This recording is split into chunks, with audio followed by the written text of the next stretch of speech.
Ooh.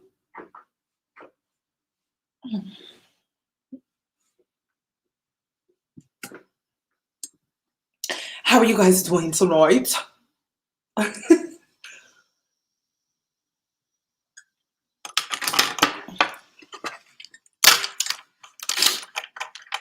Hold on, let me wait for people to get up in here because I think I was talking to myself there for a sec. My bad.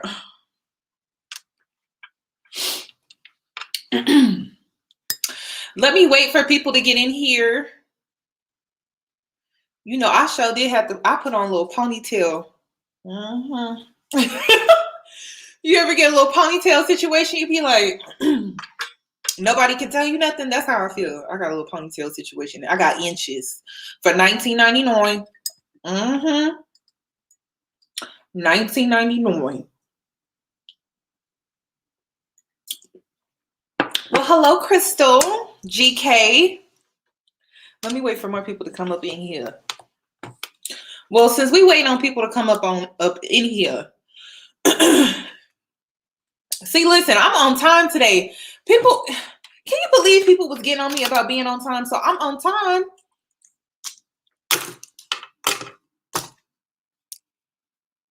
But let me pull up this video. I'm in a playful mood, so I'm sorry, y'all just gonna have to go along with it. Okay.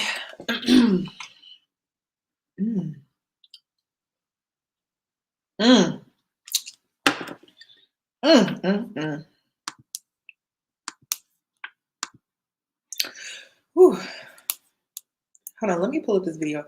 If my eyes are red, y'all, it's because y'all know when you try to put on a lash, like first, like this lash, I tried to reuse a lash or a pair of lashes, so I'm struggling.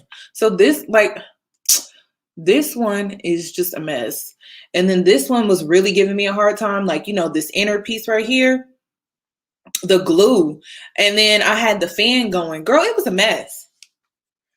Okay, and I still made it on time. I'm surprised. I'm shocked. But let me bring up this video. I really want to talk about this because there was a lot more that I wanted to say. I just didn't know if y'all cared enough. Or I didn't really know if y'all care about what I want. Like, because I don't feel like we all want the same thing. Let me start off by saying this. There's no right or wrong answer within this conversation. So you can disagree with me, and rightfully so. Like, it's your life. Hey, Michelle, what's the number one? Y'all know I don't care about that. I don't care about being right. Trying to be right all the time is stressful anyway. Like, I ain't got time. So there's no right or wrong answer when we speak on this conversation. It's just a matter of choice. So you choose what you want to do, because I know that's what I'm gonna do. You don't have to live like me. I think that's weird anyway. You're not a robot. Oh, you got done baking some bread. What kind of bread did you bake? I miss bread. I miss regular bread.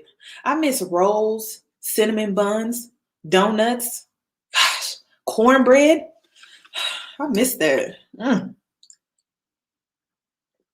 But listen, we got goals. So that means sacrifice, which means I can't have bread. But I'm not going to sit up here and pretend like I don't want no honey bun, because I sure would love a honey bun, a cinnamon bun, something. Anyway, let's get into this. Hold on. I feel like I'm a mess. Listen, whenever I don't go live for a while, I'm just a mess. So y'all just going to have to deal with it. Ooh. Hold on, let me see.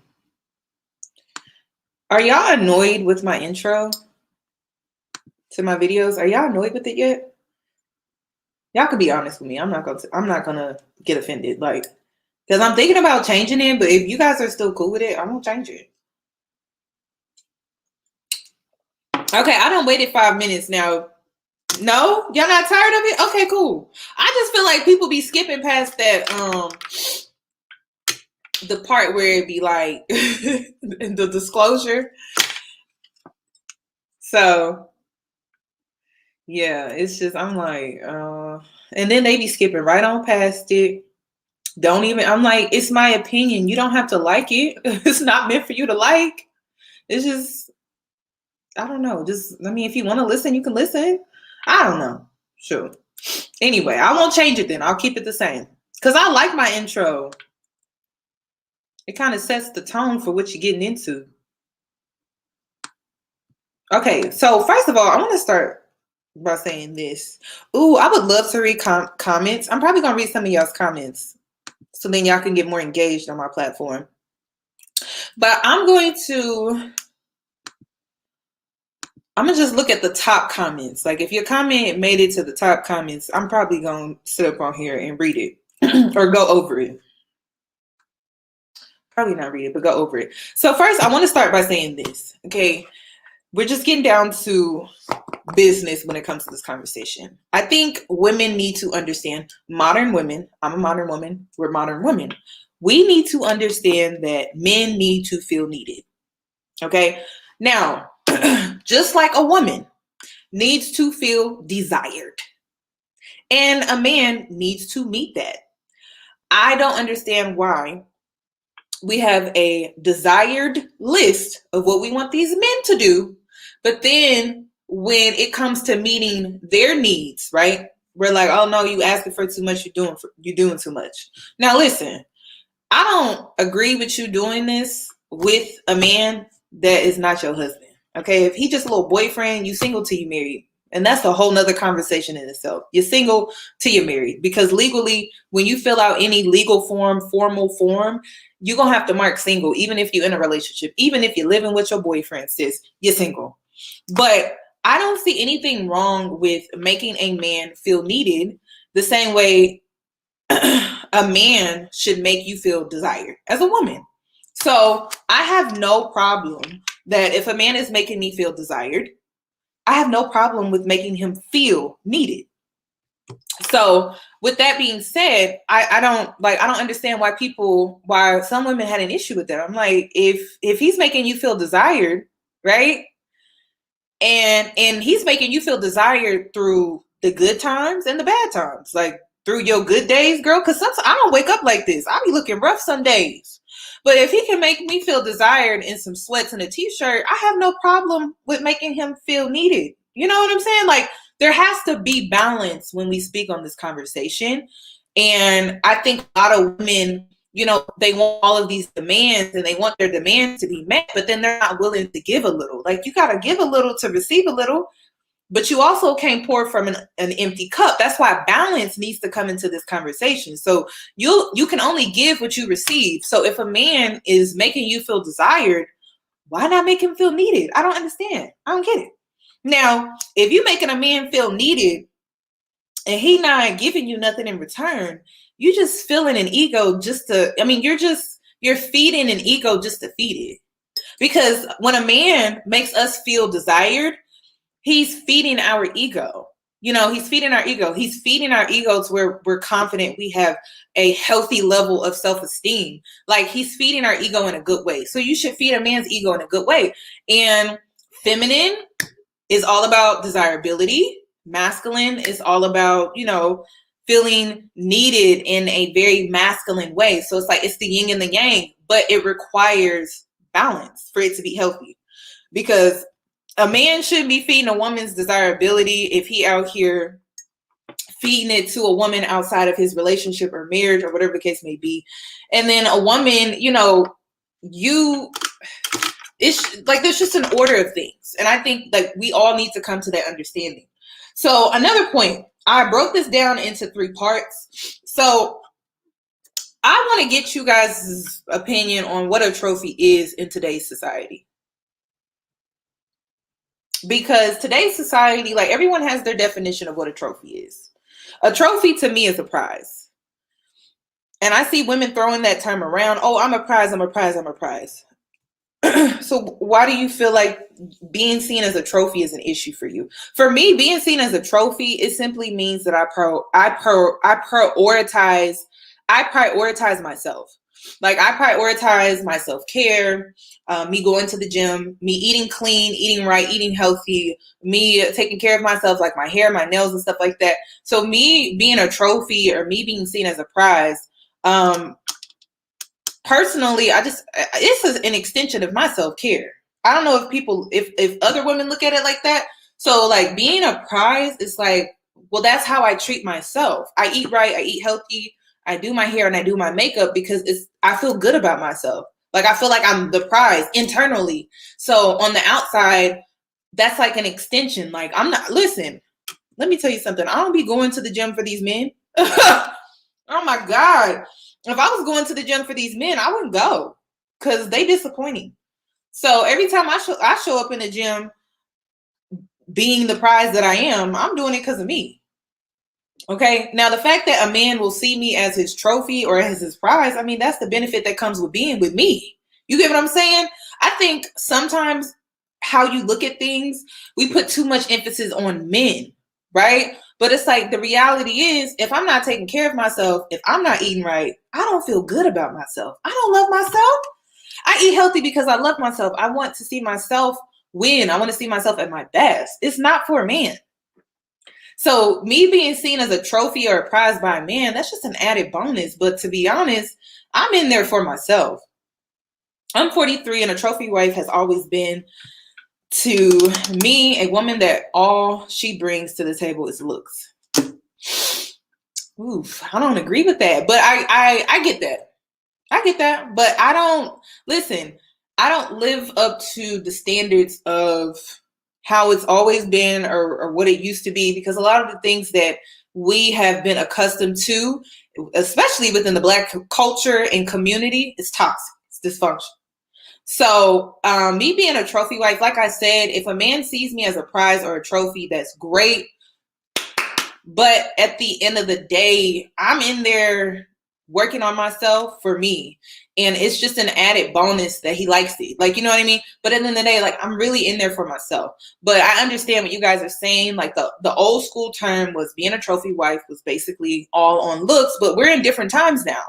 First of all, we're in a new age of Aquarius. If you know anything about that energy, a lot of things are being rewritten. And I feel like we as women have the power to do that. So a trophy to me, I mean, yeah, I feel like you should want to be seen as a trophy. You should want to be seen as a prize because I think men will value you more, but it should never be in a way to where that's all you care about. All you care about is vanity. I feel like you should really make this whole trophy prize thing really about self-care. That's how I would look at it. I would look at it as like, oh, it's just self-care. But to just put everything on vanity, like self-care can be going out in nature, meditating, doing yoga, everything to do with your mental. Because if your mental is on point, the sky's the limit. You can do anything. But if you make it all about just vanity, vanity, vanity, vanity, vanity, I don't think you're going to be happy, because the reality is we all going to get old. Our looks are going to fade. And it is what it is.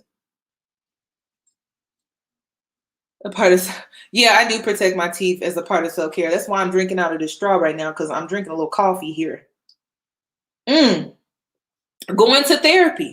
Listen, you can't be walking around calling yourself a prize if you don't heal that little girl inside of you, because there's a lot of trauma. You probably done got bullied. You probably done went through your first heartbreak at least. If not, maybe you went through a heartbreak with one of your parents. Maybe they did something. Like, there's something that, like, in order to truly be seen as a trophy or a prize, you got to take care of yourself. You have to take care of yourself. So for me, like I said, that's why I said in the beginning of my video, I think a woman can be all. Now, wait a minute now. I'm going to mention this, but I'm going to bring it up later. Okay? I'm going to mention it, but I'm going to bring it up later. You can't be all of these things at once. Ooh! I know y'all wasn't ready for that. And see, I didn't go into it because I didn't know if y'all wanted me to go into it. But you cannot be all of these things at one time, girl. Because then you're going to fall into the trap of that superwoman trope. And y'all know I don't like that. I don't like that. Because I've seen what trying to be all of these things at one time can do to a woman. And I'm gonna get into that later, because I saw some comments. I saw some comments. I'm gonna read these comments here in a sec. But you can't be all of these things at once. Okay. And this is why I said, when I talked about being a businesswoman, I wanted to release projects. Like, there would be moments where I'm working, and then there's moments where I'm just not working. Hopefully I have a relationship, which I'm trying to manifest, where I can have time off, time on, time off, time on, but I'm not in that mode 24/7, because that is just too much. So my next point is wife, right? A married woman partners, or a married woman in a partnership. Now, I think a lot of women don't like the idea of marriage. I think modern day women who are disagreeing with the whole considering your partner's needs, I don't think they like the idea of marriage, because the idea of marriage is both people consider each other and everything that you do.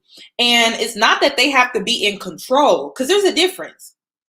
You know, we talk about toxic masculinity, and I saw a video of a girl that talks about how masculinity isn't toxic.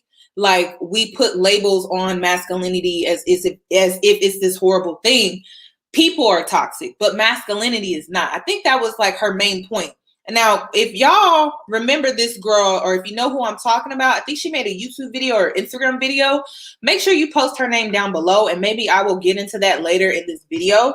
But she talked about how masculinity is not toxic. There are men out here that are unhealed, unhealthy, that are toxic, but true masculinity, which is a natural thing, is not toxic necessarily. It's the person or the man that you're dealing with that may exude this toxic masculinity.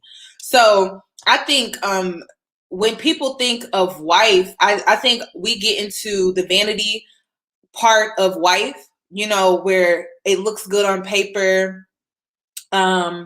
You're seen as honorable. What's another one? I mean, like, you have the nice wedding, your family, like, you look good on the outside. Like, if you look picture perfect, you have the white picket fence and everything like that. But marriage is actual work. Like, it's something that you work at. It's not something that you just do and then that's it. Brianna, listen, this is her opinion. It was her perspective, the girl that talked about this. And if you guys know who I'm talking about, but she said toxic masculinity isn't a thing. Masculinity is not toxic. People are. Just like marriage isn't bad. Marriage is not toxic. People are. Marriage fails, but it doesn't mean all marriages will fail. So I understood her perspective, because I'm the type of person where I'm like, no, there's masculinity and then there's toxic masculinity. That's how my mind works. But her perspective, her ideology, her opinion, which I respect because it gave me a different outlook, I could understand and agree with. Because if we get into labeling things toxic, people would say marriage is toxic, and that may be your ultimate goal. People could say relationships are toxic, so I will never be in a relationship. So once you start getting into all of that, you're labeling things bad when it may not be bad in all cases or situations. So I could understand where she was coming from. It was actually a very interesting perspective to me, which I can't remember the name of that video, but it was a really good video. It was a different perspective. I didn't feel like she was trying to be a pick-me or anything like that. It was just a different way of how she expressed her thoughts on masculinity, toxic masculinity. It was different. So back to the whole wife thing. I don't think there's a lot of women out here that understand. Like, when I think of wife, I think of duty. And I know a lot of people don't see it as that. People see it as, oh, I'm just a wife to a man and then that's it. But no, I really think if I'm thinking of wife, I'm thinking of my last name.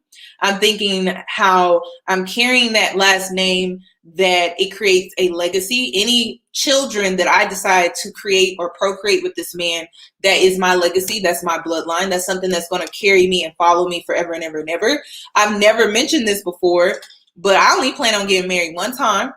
And anything that I create within that marriage is a legacy. So for me, I'm never going to change my last name. Like if I get married, we divorce, it don't work out, I'm keeping my last name, because all the work, because marriage is work. Y'all, I've never seen a marriage that didn't take work.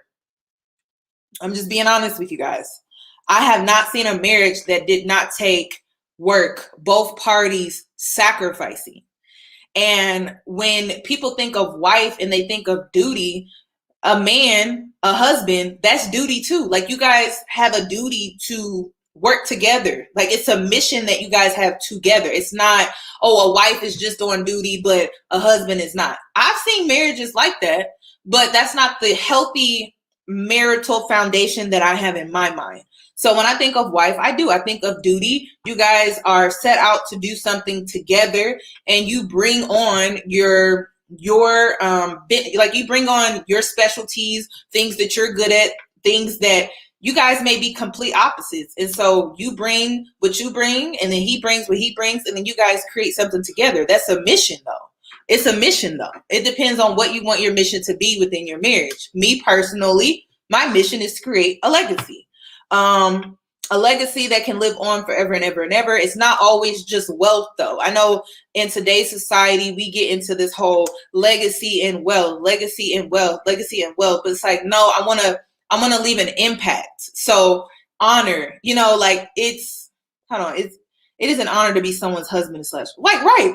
Like, listen, when I say wife duty, this goes for men too. Like husband duty, like he has a duty to his wife, his family. Every day he gets out of bed, it's sacrifice. He's providing for you, and he's providing for his offspring. That's how it should be. So me as a woman, if I'm in a marriage, right, and he's sacrificing every day by going to work and providing and doing all of these things, I don't have an excuse not to sacrifice by going and taking care of kids or doing this, and this, because it's about balance. It's true partnership. Like we're both making sacrifices. But I have seen marriages where women make way more sacrifices than men. And that's a matter of setting boundaries though, because I've talked to women that are married and they'll say things like, well, yeah, I had to tell my husband that I need time off on the weekends. Like I'm a stay-at-home mom. I'm a full-time mom and everything like that. But my weekends are for me. And she was like, Saturday, don't call her. She's not getting out of bed before 10 o'clock. Don't bother me on Sunday. There are women that have set boundaries within their marriage as a stay-at-home wife, to where it's not just sacrifice 24/7, 7 days out of the week, but that's a matter of you setting boundaries. One thing that I want to mention in this video, don't ever feel like how you saw things is something that you have to fall into. Like a lot of people feel like, oh, well, this conversation is only going to be based off of what I've seen. And it doesn't have to be. You can take what you like, take what you don't, and toss it to the side. And then take what you like and use it for your life. You don't have to take everything that you see and be like, yep, that's how my life is going to be. No, you don't. And this is what I want to get into next. I've seen two marriages. I've seen a woman that was a career woman, and then I've seen a woman that was a homemaker. They both hated it, both of them. Now you'd be like, okay, why did the homemaker and the career, why they didn't like it? There was no balance, you guys. That's why I keep saying balance, balance, balance, balance, balance. It's healthy. It's actual wealth when you have balance. So the career woman, she never got to see her kids. She rarely got to put her kids to bed. Now, I know everyone doesn't want to have kids, but do you want companionship though? Do you want companionship? If you want companionship, being a career woman and being a woman so driven to the point where you're never at home, you never see your partner, is that something that you really want to put up with? No. You sound like a marriage in a perfect world. No, I think you're going to, like, you guys, life is all about ups and downs. And those downs, you can transmute it into something positive. And it can be some really horrible, horrible times. But it's like, depending on how you react matters. I saw a meme that said, a person can't make you mad. And I'm like, wait a minute, what do you mean a person can't make me mad? Because a person can piss me off. No, that's how you reacted. You reacted with anger. But did you have to react with anger? You could have reacted with something else, but you chose to react with anger. So no, it's not about having the perfect marriage, you guys. That's why I said marriage is work. It goes back to me saying marriage is work. And when you think about work, everything doesn't go the way that you want. Everything doesn't go the way that you plan. Things come up, things happen, that's life. But how you choose to deal with it, that is what really matters. So no, marriage is not perfect. Marriage is really not. But at the end of the day, it's about balance though. So back to what I was saying with the career woman felt like she never saw her kids. It was a rare occasion. It was like a special occasion to put her kids to bed. And that was something that she always wanted. But by the time she would get off work, the kids had to be in bed by a certain time. So she never got to do that. Her husband did though. And then the housewife felt like she brought so much honor to her husband, brought so much honor to her husband's last name. She even brought honor to her kids, but she didn't feel like she had anything outside of them. So, when we think of the modern day woman, we have a choice. We can choose the career path or we can choose being a housewife. And honestly, I think it really comes down to balance. It also comes down to what you want. Not everyone out here doesn't want kids. Everyone out here does not want kids. So honestly, being a career-driven woman, you don't want kids. Really, I don't feel like you're going to be in overdrive where you're being this superwoman, because that's what this conversation is really about. It's about not being the superwoman, trying to be all of these things, but can you be all of these things? Yes. Can you be all of these things at once? I don't agree with that. I think you're going to run yourself into the ground. I've seen what being a homemaker has done to a woman, and I've seen what being a career woman has done to a woman. And when it's not done in a healthy way, where you're taking care of yourself, you're making yourself a priority, which goes back to trophy and prize, you kind of lose yourself, and you don't want to do that. And I'm not even saying that when you get into a relationship or marriage that you won't go through a phase where you lose yourself. You may very well still lose yourself, because that's part of life. But what are you going to do about that? Are you going to be able to acknowledge that that's what's going on? That's what's happening. Also, are you prepared for saying things now, but then feeling different later? Are you leaving room for yourself to change your mind? Like, that's a big thing. Are you just on this narrow path where you feel like, oh, okay, well, I guess this is how I'm going to do it. This is the way I'm going to go, and this is it. But have you left yourself enough room to where, you feel like, you know what, I don't really like that, or I don't really like this. I'm going to do something different. Because I've seen a lot of women that thought they wanted to take on that whole career role, climb the ladder, and then they got in it. And especially when you're a Black woman, you know how that is. Mm-hmm. And you see how it's not fair. It's very sexist. It's a very sexist environment. I'm not saying that's not something that can change, but you see how tired you are, how drained you are, how overworked you are, how you're not getting the recognition that you deserve, and just to come up short every year. Some women, they don't want to climb the ladder anymore. So they change, and then they change into being more of a housewife. So it just depends on what you want. Like I said, there's no right or wrong when it comes to this conversation. It is a matter of what you want. And I think this conversation brings that to the surface. What do you want? What do you want out of life? How do you see your future? I think it's something that you should think about now and not wait until later, but then also give yourself space to change your mind if you want to change your mind. Somebody said that's why you go to marriage counseling, to discuss things like this. Like, you got to establish what you want your household to be like before he put a ring on it. That is facts. And that's why I think we should have this conversation as young women, because we need to start thinking about these things instead of waiting until, oh, he popped the question, I'm married, da, da, da. And then how you thought you saw things maybe isn't how you don't like it. You don't like it. Marriage, I don't see marriage as a badge of honor, especially for Black women. Honestly, you guys, I'm gonna just say this: who you marry matters. period. Who you marry matters. Who you choose to marry matters. So if you don't see marriage as a badge of honor, most likely you didn't see a healthy marriage, or you didn't see a marriage worth being in. And if you have that mentality, listen, there's nothing wrong with you not getting married at all. I'm not here trying to convince you to get married. But there are some women out here like myself who wants to be in a partnership. It's not even about marriage. It's not even the idea of a wedding dress. I have not even gotten that far in my life thinking about or dreaming about a wedding day, a ring. I honestly don't care about that stuff.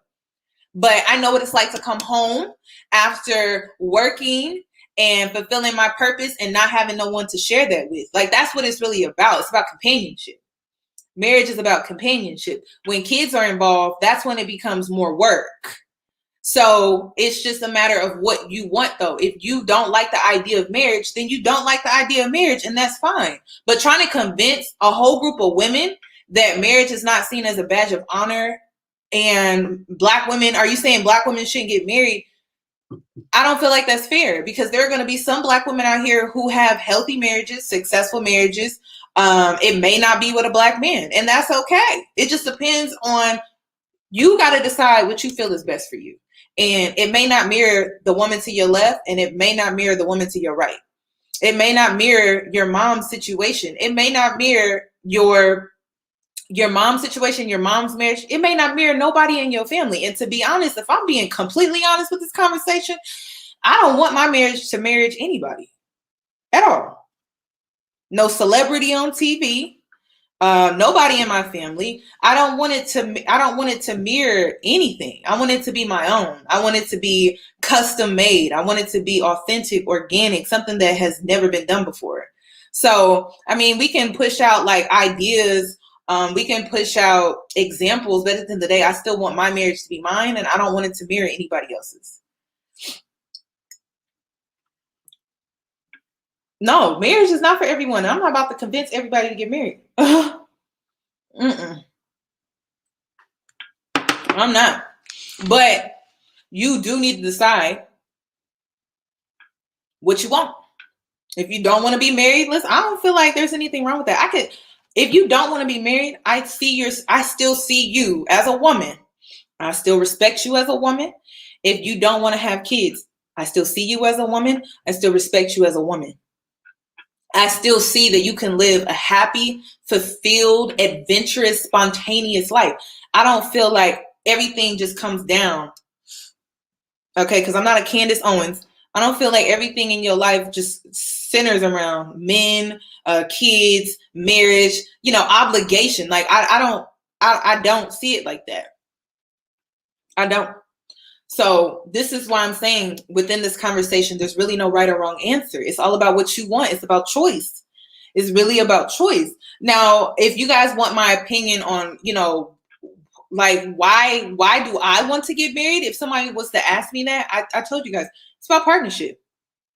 It's about companionship. I do not want to come home at night, okay, after dealing with people in the world and not having nobody that I can have peace with. Like, that's what it's about for me. It's not about anything else but that. I like Candace too. It's just some of her stuff is a little too much for me. It's a little too much. I like her because, first of all, I love any Black woman that's outspoken. That's first and foremost. Any Black woman that is outspoken, that stands up for what they believe in, I have a lot of respect for it. I don't have to agree with them on everything, though. I don't have to be a fan of them, but I still have a lot of respect for them because, first of all, they was bold enough to do it, and I'm here for that. And number two, it's just like, girl, if that's what you believe in, sis, that's what you believe in. I'm not about to be like, why she believe in that? It's just, it's not for me. I don't like her approach when it comes to certain things. Yeah, I'm not gonna get into that. I'm not gonna speak on sis because, like I said, I don't have to agree with everything that she says, everything that she does, but I like her outspokenness, and I will always like her outspokenness.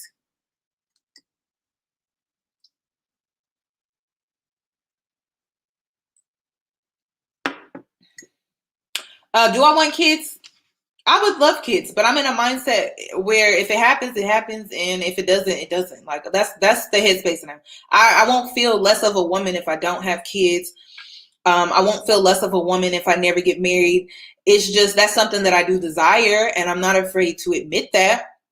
It's just it's not gonna make or break me though. You know what I'm saying? If it happens or if it doesn't, like I'm still gonna be who I am. But it's something that I desire. Why do I desire it? Legacy. I'm really big on that. Listen, my ancestors didn't come here and go through hell for me not to make a name of myself and leave it to somebody. Like that's my mindset. That is my mindset. That has always been my mindset. I just feel like there's a greater cause for all of that. Like there was a greater reason for why my ancestors sacrificed the way that they did and the way that they had to, especially the women. So for me, it's like, okay, I'm the generation, I'm the woman within the bloodline that could really make an impact within my bloodline. So it's like, that's something I really want to do. That's something I really want to achieve. Not just for me, because it's really not really just about me. It's not about all of my desires and all the things that I want. Because honestly, girl, pushing out a baby scares the hell out of me. I mean, girl, I've seen some of them videos and I've watched some postpartum videos. I'm scared as hell. But it's like, for my ancestors, I'll do it. I'll do it. And I don't like blood. I don't like stitches. I don't like none of that. I don't like the idea of having to wear a diaper after giving birth. But it's like, you know what? It's like they went through way worse than me. So it's like, I'll do it. But I really don't want to, though. I would love to have a surrogate. You know? Like, but that's just me being honest with you guys. So let's get into this boss. Okay. Boss, it means a person in charge of a worker, group, or organization. Now, I feel like there are women out here who want to be bosses. Are there any women in here that just want to be bosses? Yeah, labor looks scary, girl. That's why I'm like, that's why I have the mentality like, if it happens, it happens. If it don't, I ain't gonna be crying about it. Because if it don't happen, girl, it just didn't happen. You know?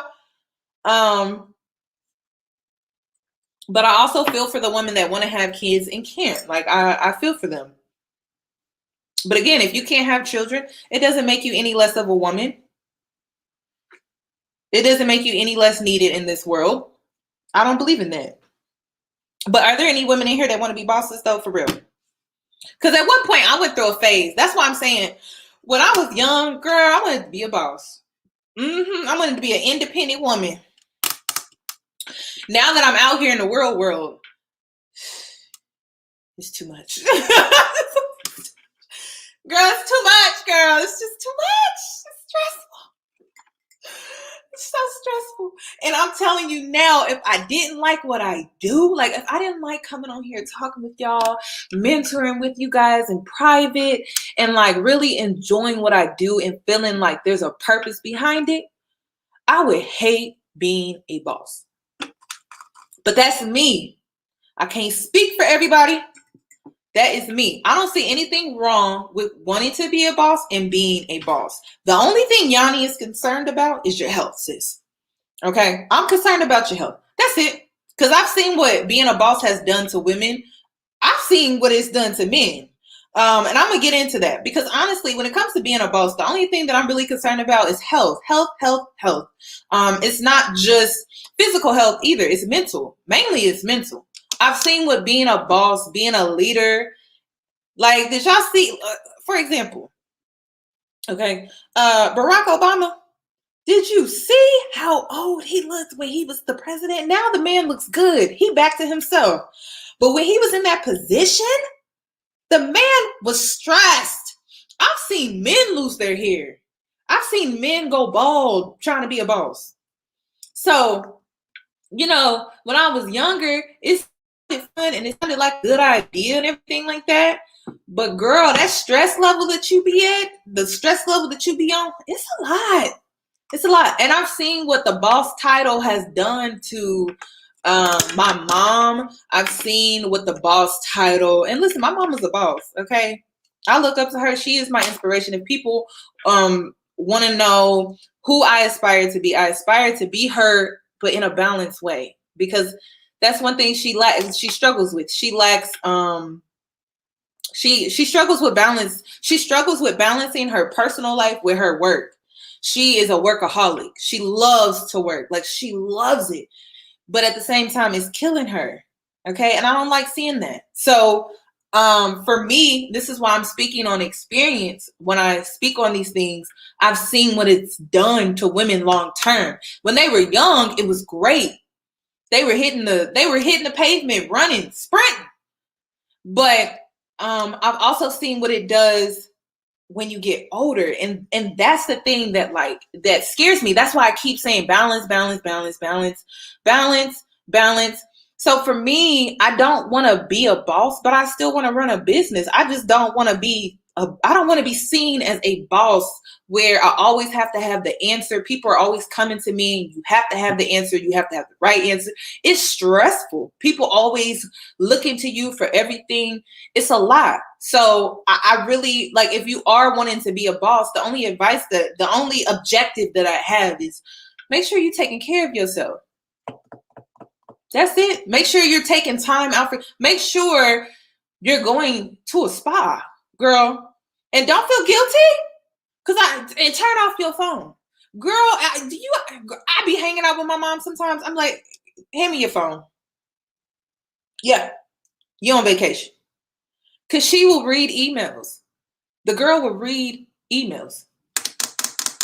And I'm just like, Mom, we're out, And when I was younger, I felt neglected. I'm not going to lie to you. I felt neglected because my mom was always working.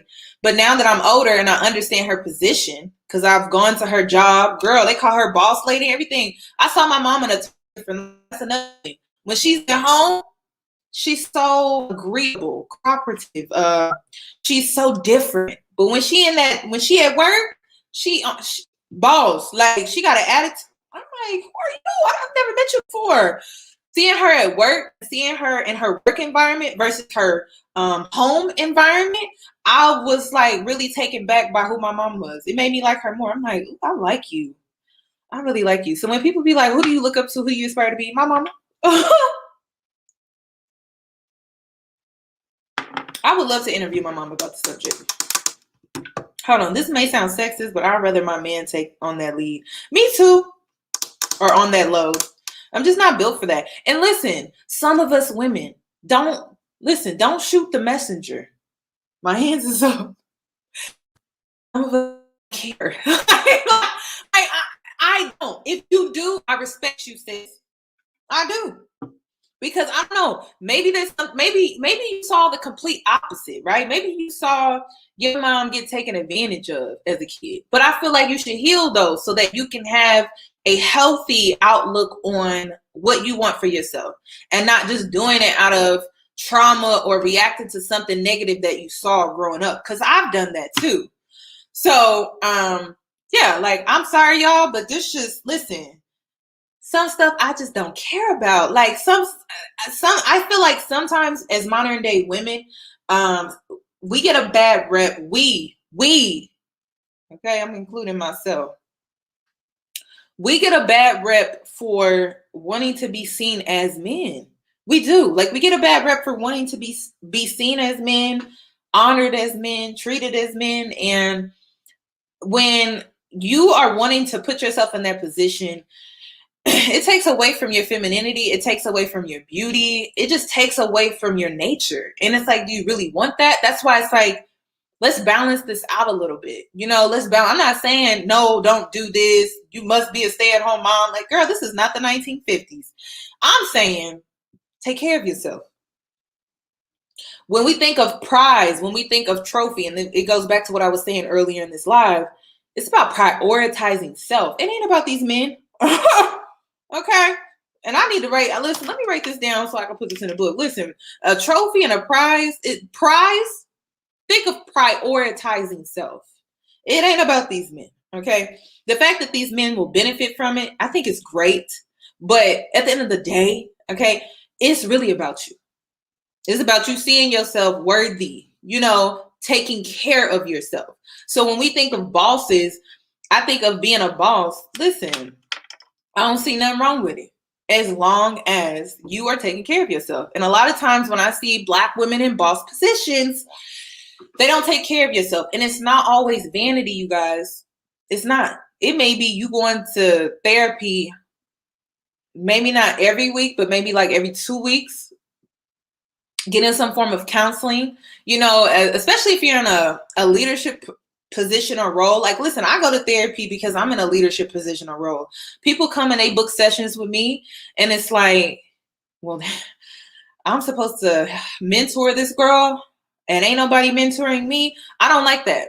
So if you are in a leadership position, a boss position, I feel like you need to get some type of counseling. You need to get some type of therapy too.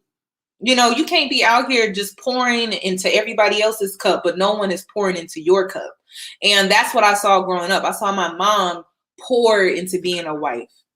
I saw her pour into being a mother. I saw her pouring into being a boss. And did she kill every role? Hell yes, she did. But it wasn't healthy though. She nearly killed. Y'all, she was doing too much. So I just want you guys to consider these things. Not every woman desires to be at home. Not every woman desires to clock into a regular 9-to-5 job. There are some women out here that want to have their own businesses. And I don't see anything wrong with that, as long as you're taking care of yourself. Take care of yourself. Go to therapy. Get a massage. I don't know. Go to a retreat. Don't be on your phone. Actually disconnect and enjoy your vacation. And if you have a job that doesn't allow you the room and the space to be able to do that, you need to rethink some things, because it's not healthy. Because one thing about jobs, okay, if you pass, God forbid, something happened to you and you die and you don't clock in for whatever reason, you know what they're going to do? They're going to hold a team meeting, a board meeting, or whatever, talk about how you passed and who's filling your position. So is it really worth it?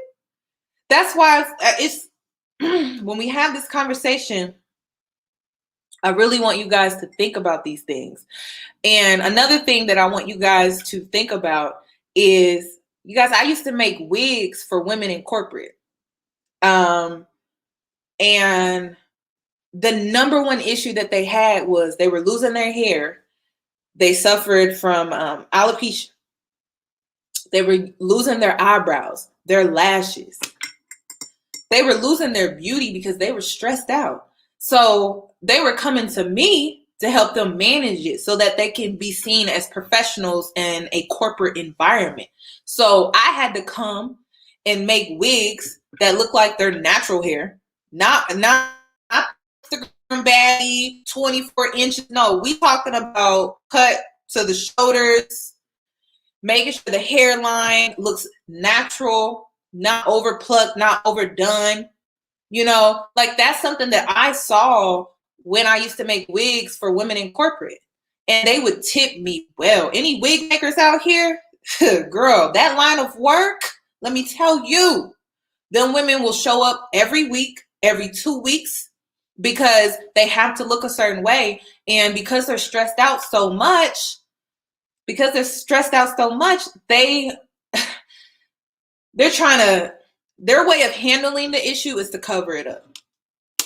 I don't know how many women that I've sat in my chair and I've told them, like, maybe you need to go see a doctor about why your hair, why you're getting thinning of the edges, or why you have this particular bald spot. Or a lot of times, some of these reasons had to do, or some of these issues were like stress. Some of them came back and said they had, is it a thyroid issue? A lot of it was a thyroid issue, but that could be caused by stress. What was the other one though? Oh, there was another major one. Oh, I can't even think of it. I cannot even think of it, you guys. But it was just, listen, you guys, position of power comes with a lot of stress.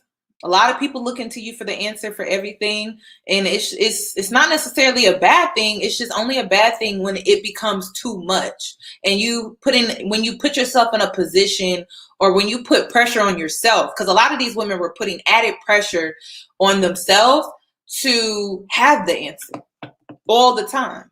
And especially as a Black woman, because a Black woman, they always think we the Olivia Pope. And then some of us ain't even getting paid enough to be the Olivia Pope. You get what I'm saying? How everybody want to come to you for the answer? And it's like, now listen, Susan, we both getting paid the same. So why are you coming to me? Don't you have somebody else higher that can handle that? They get paid a certain salary that I'm not. So it's stuff that you have to think about. Stories that I've heard with women sitting in my chair, and it's just a lot. But yeah, if you are a wig maker, any wig makers on here, listen, your clientele, get them corporate women. I'm talking the mature women. I don't like calling them old. Those mature women in corporate that are like 35, 40, 45, 50. Girl, that's a good clientele. Trust me. You be living well, eating good. Because those women, you know, they come in like clockwork because they got to. They got to keep their appearance up in the office. And they tip very well. You do not have to worry about them showing up late. They're going to be punctual. They're not going to be on the phone. Well, they may be emailing people and stuff like that. They may take a few business calls, but they on time. When I made wigs for those women, like my clientele that were of corporate America, it was, I loved it. And I learned a lot. I learned that I didn't want to be a boss.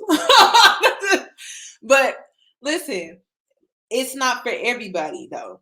You know, if you want to be a boss, be a boss. The only thing I say is just make sure you're taking time out for yourself, taking care of yourself, nurturing yourself, doing self-care.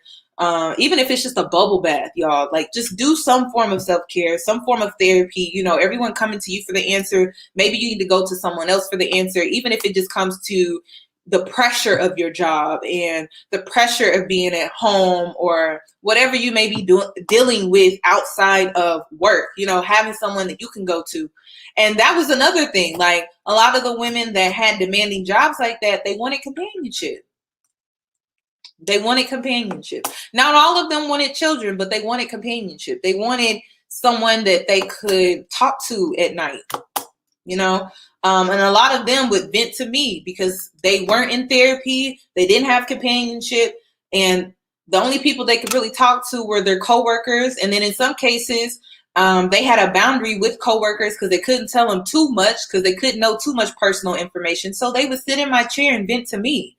So it's just something that you have to think about, you guys. Yeah, I consider Michelle Obama a boss and a trophy and Beyonce a boss and a trophy. But one thing that I can say about these two women, though, they have different modes. That's what I call it. So, for example, Beyonce, she know when to be in trophy mode. She know when to be in trophy mode. She knows when to be in boss mode. She knows when to be in wife mode. Is she in all three of these modes at once? Rarely, maybe on occasions, but you got to also understand Michelle Obama and Beyonce, they have nannies, maids. Okay.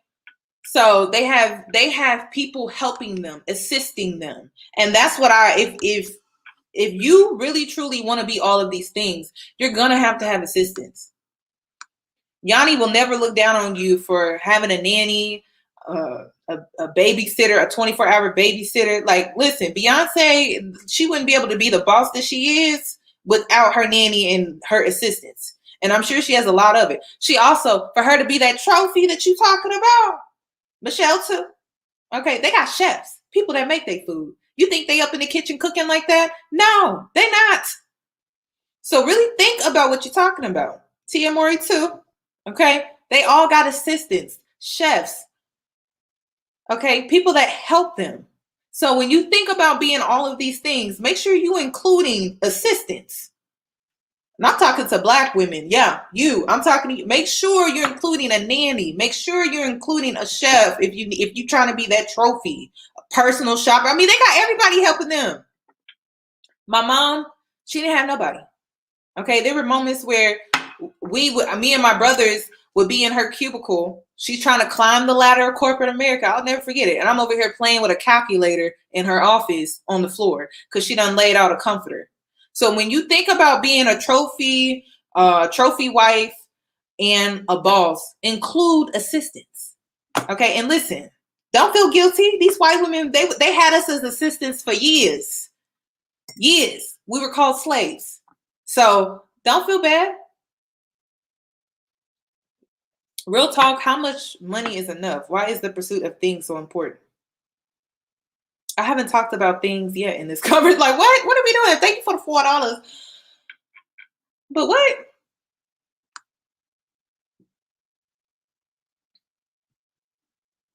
Thing like what? Yoni is not materialistic. I want nice things, but it's not gonna make or break me. You know what I'm saying? Like, what are we doing? But y'all gotta remember this, okay? Listen, being a trophy wife, y'all naming all these people, they had nannies, maids, assistants. I will thank you. Is it La Princess? Listen, and I like the fact that you have that name. Yes, you are a princess, okay? Black princess. Men should bear you gifts. To the men that be on here, they love answering, Black men particularly. Yeah. Y'all love asking us questions like that. Listen, money keeps this world flowing. If money ain't flowing, the world ain't cycling. Hello? Why you think we in the middle of a pandemic, but they didn't open outside back up? Because money wasn't flowing when we was in that pandemic. See, this is what I be talking about when it comes to Black men. It's like y'all don't be a part of business conversations, investment conversations enough.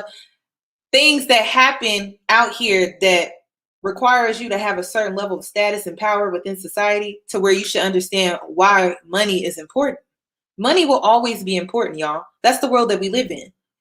Okay. Now, if the way we use money was turned into something else, we would prioritize that thing, whatever that thing is, since y'all be so just bothered by money. Say these sticky notes here. Every time I go to the store, I hand them the sticky note to pay for groceries. Gotta eat. So I'm gonna hand them the sticky note. I'm gonna prioritize this stack of sticky notes. Okay? Because they hold value in the world that we live in. For me to eat, clothe myself, shelter myself, get educated. Hello. Okay. When kids went back to school, right, I would have had to hand them the sticky notes. Since y'all be so bothered by money, I don't get it. My kids needed back to school clothes. My kids needed pencils, pens, notebooks. I would have been like, here. Okay. They need tutoring. Here. I mean, like, y'all be so bothered by, listen, y'all care more about that than we do, honestly. Like, listen, as long as it get me to point A from point A to point B, that's all that matters. But back in the day, like, y'all know I be watching the old films. But back in the day, yeah, you cattle, chickens, all that stuff is of value. So I don't have time. Money is important. Okay?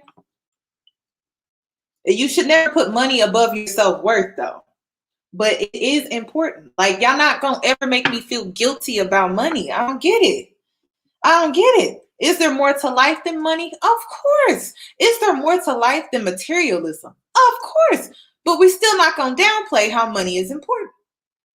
Okay? Y'all always trying to get up. Listen, if you're broke, can't do nothing for you. Okay? If you're broke, you're gonna be homeless. That's the reality. Wait, I overheard men speak on Jay-Z that he has the same team in business and they're the same men he kept around him for years and years. I'm sure. I don't understand why men are obsessed, particularly Black men are obsessed with humbling us to thinking that money shouldn't be a priority. In what world? Listen, I saw a cute picture, y'all. It was so cute of kids that were going back to school and they had on their school uniform. Listen, I want my kids to wear a school uniform. And I'm not talking about the uniforms that they must wear because they got to walk through a metal detector every day. Like, no, like a school uniform because they go to a school that is honorable. Okay, the school has not 1, 2, or 3 ribbons, but 4 or 5 ribbons. Like, you know what I'm saying? Like, I want my kids to have that because I didn't have that. My parents made education a very big thing in their household. So I plan on doing the same thing. That's how I was raised. And then I talked about this a little bit or a few times, but the reason why I'm really big on my man not being an average earner is simply because if my parents were average earners and me growing up with a learning disability, I would not have gotten the help that I needed because they wouldn't have had the resources. They wouldn't have had the money that they needed in order to send me to a private tutor on the weekends. Every Saturday when I was a kid, I would go to this white lady, this older little white lady, and she would teach me how to read and write. And it was because I had a learning disability. It was a mess. Like I just had a hard time paying attention long enough to read. So I needed one-on-one attention. And whenever you get one-on-one attention, you can't daydream. Okay, you can't be thinking about going outside the recess and stuff because that was my issue. I had issues with staying focused. So because of that, I had a learning disability. Like I'm a daydreamer. I daydreamed all the time. I never really paid attention. For the longest, I thought I was slow. I thought I was stupid. And so did my teachers. But it was just a matter of me snapping out of it, being in the moment, because I have a hard time. I struggle with that, and actually focusing on the curriculum. So because of that, one-on-one tutoring was what I needed. And when I got that, that's when I started to excel in school. Some of these kids need that. Will I have a child that needs that? I'm not sure, but it's something that I'm preparing for. A woman, okay, that's her job, is to prepare for things like this. And this is why I'm really big on gatekeeping the womb. Don't be out here, just having anybody else's baby, any man's baby, just because, listen, sis, your child could very well be born with a learning disability or handicap, anything. Like you have to think like that. And I'm not about to abandon my kids because they have a learning disability or they may be handicapped or anything like that. Some kids need special education. Like that's just the reality. And special education in public school is horrible. It's horrible. Some of those teachers, I'm not gonna say all, but the ones that are in really, really poor school districts, they don't really treat your kids the way that you really want or the way you feel that they deserve. So it's just something you have to consider, you guys. It is. And no man is ever gonna make me feel guilty. So yeah, so many Black children are academically behind because of poverty. Yeah, and I think about, listen, y'all, I think about stuff like that. I'm just keeping it real. And I know not every woman is going to be able to achieve this, but if you're an average earner and your husband is an average earner, you got to really look at that school district. Seriously, you got to do your research on that school district. By the time, see, when I was younger, I'm going to say elementary school, me going into 6th grade, which was middle school, that's when my parents really started getting serious about where they were sending me for high school because they didn't want me getting lost in the sauce. And that's when they decided to take me out of a Black school district and move me to a white one. And there's pros and cons with that. You don't learn much about your history.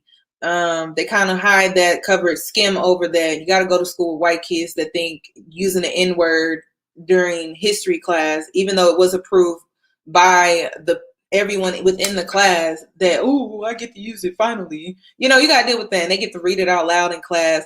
It's just a lot, So it's not that it's all that it's cracked up to be. Yeah, more health in our community. And then that's another thing. I mean, one thing that I learned too about going from a Black neighborhood to a white one was the produce that they put, the food that they put, y'all, in Black neighborhoods versus white neighborhoods is not good. It's not the same. It's not the same. It looked like it done fell off the back of the truck and they done put it out here and sold it to us. These are things that I think about. Everyone wants to make me out to be this materialistic person, but you just don't understand me, and that's fine. I'm not meant to be understood by everybody.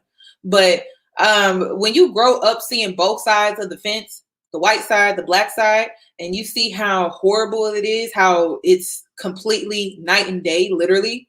Hello, Black and white. you don't want to be in a black neighborhood. And that's why, like, people, black men come on here and they get mad at me about some of the things that I say, but I'm like, why is the hood a place that you need to leave in order for you to be successful? Why do you feel like you got to leave the hood? Why? Why can't we as black people be successful in the hood? Why do we have to leave the hood to get good produce? Like, it's not about me hating on the black man. It's just y'all not trying to do nothing about it. So I'm gonna go to the white man's neighborhood, get me my white house and picket fence, get a dog, and live happily ever after. And I'll have to deal with racism, because that's like, when you weigh the pros and the cons of a black neighborhood versus a white neighborhood, and I didn't even think I was gonna get in this today, but since y'all want to bring it up, when you think of the black neighborhood, poor education, horrible produce. Okay. The meat is questionable. Girl, I've seen it. Okay. Because my grandma, whenever I would go visit her, she would send me to the store and I'd just be like, Grandma, like, this meat don't look good. You know, like, and she'd be like, oh, girl, it's fine. Is it? Because it seemed deadly. And she would be having me pick up pork. Because, you know, back then that was the thing. So pork.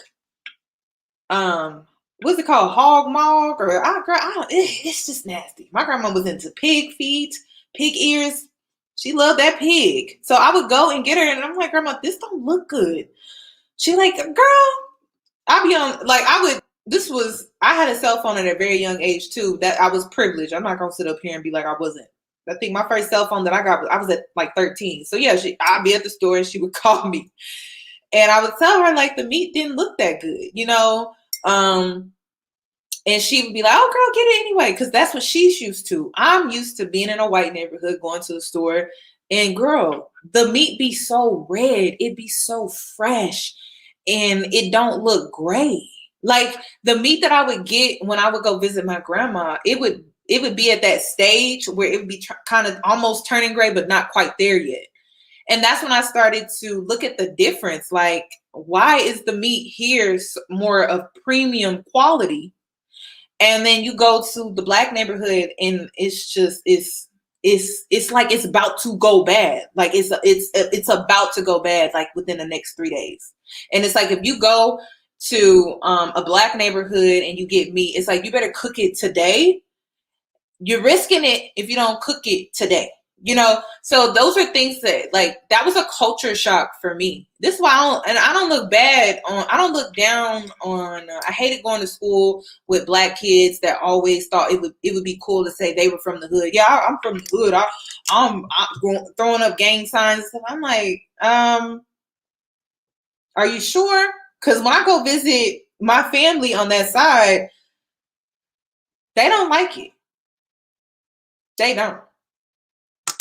Yes, y'all, gray meat.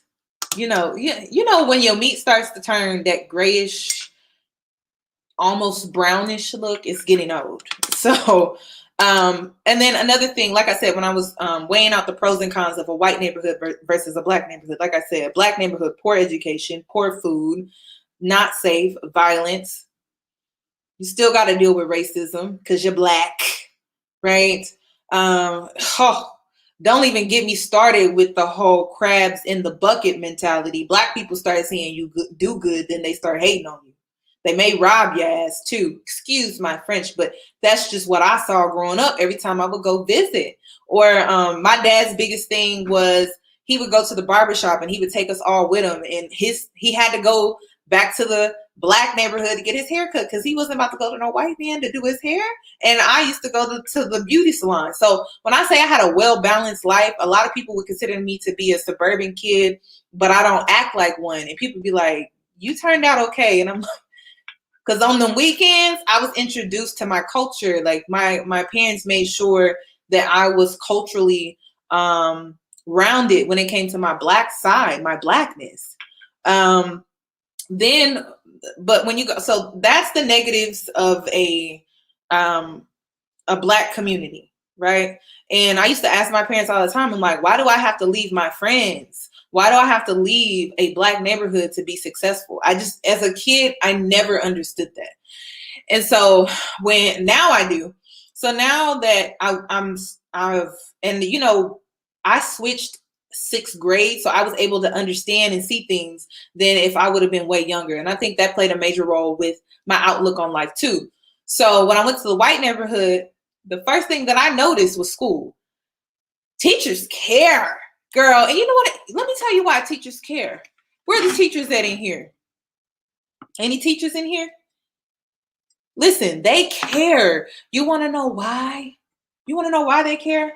Them test results by the state for them to be this prestigious, honorable school district. Them test scores. Yeah. So them teachers cared. Because you know why? Funding.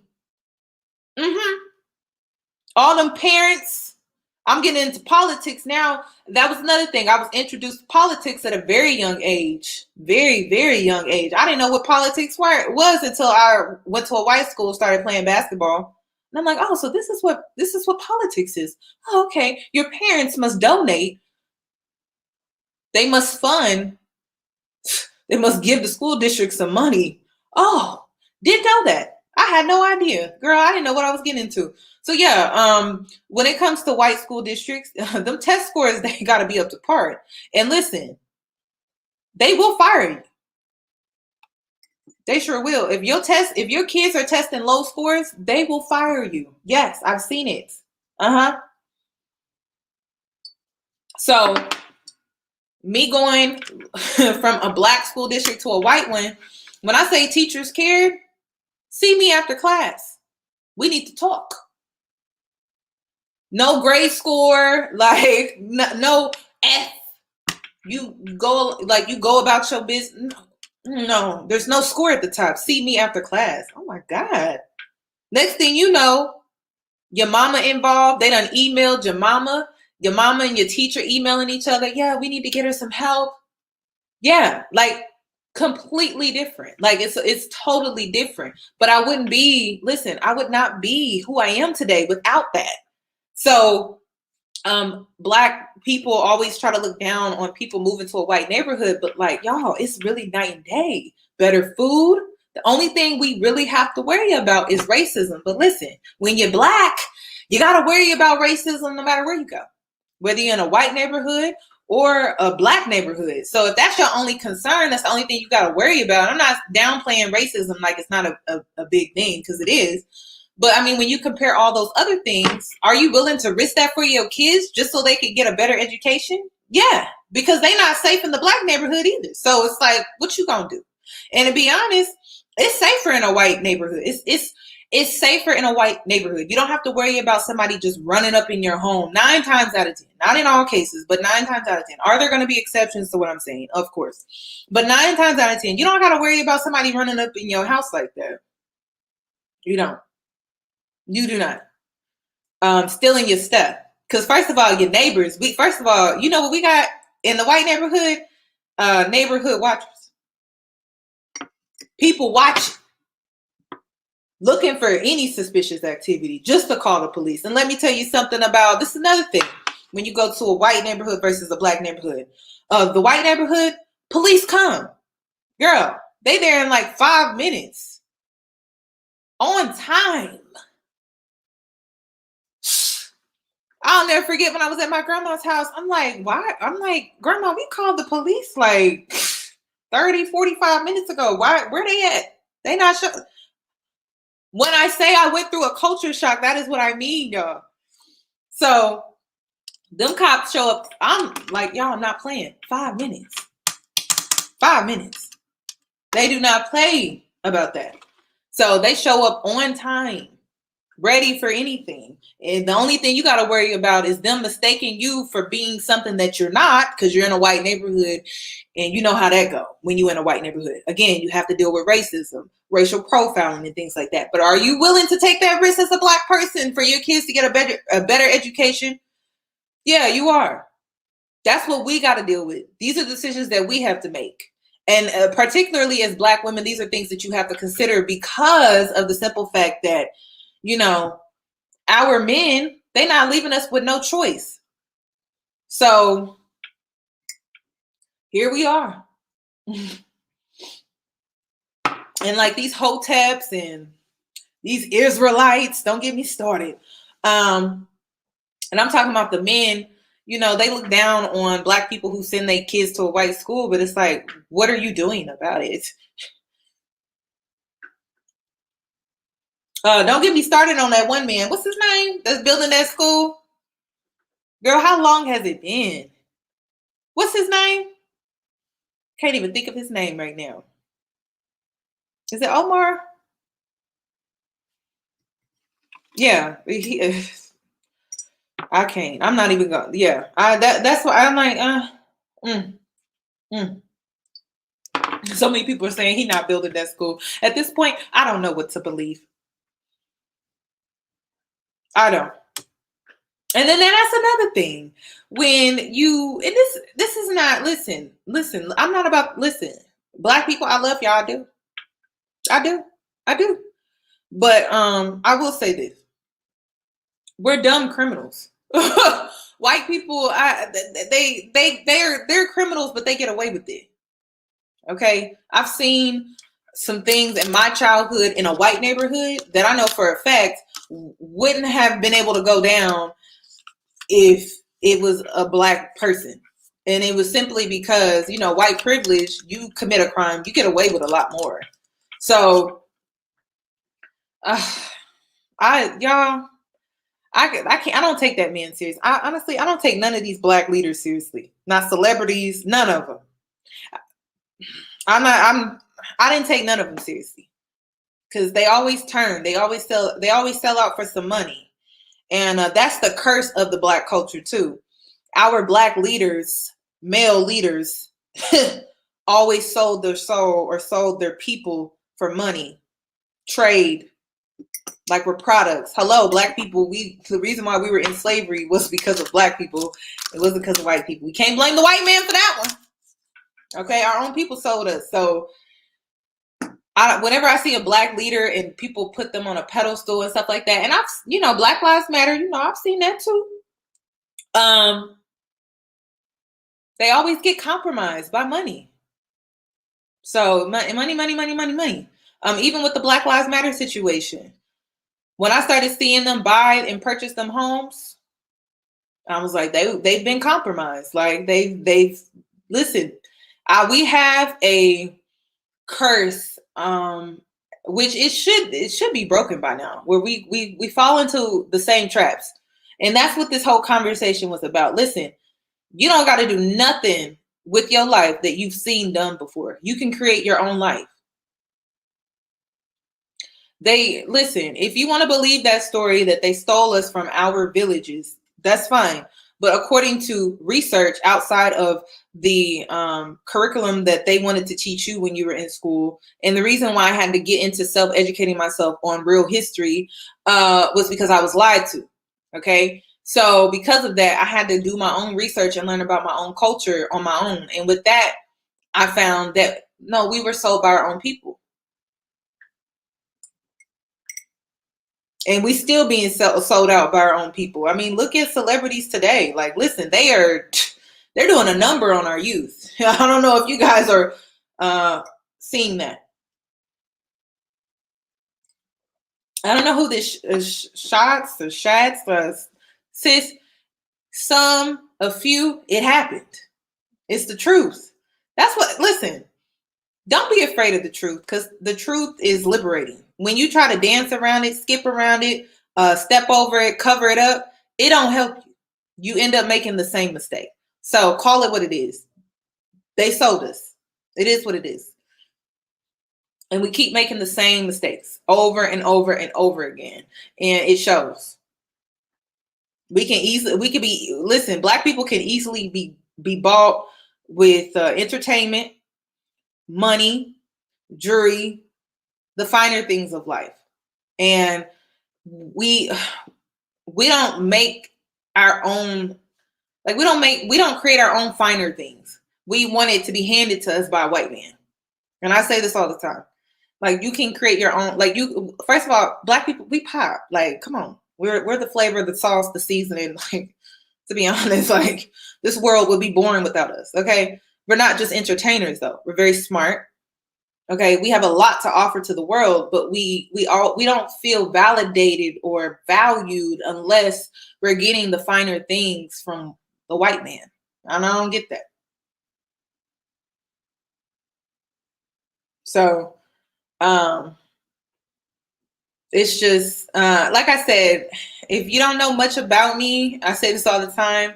I live in the matrix. Okay. I would put on these lashes, do my hair, get my nails done. But at the end of the day, I'm not of the matrix. So I live in this world, but I'm not of the world. And I say that all the time.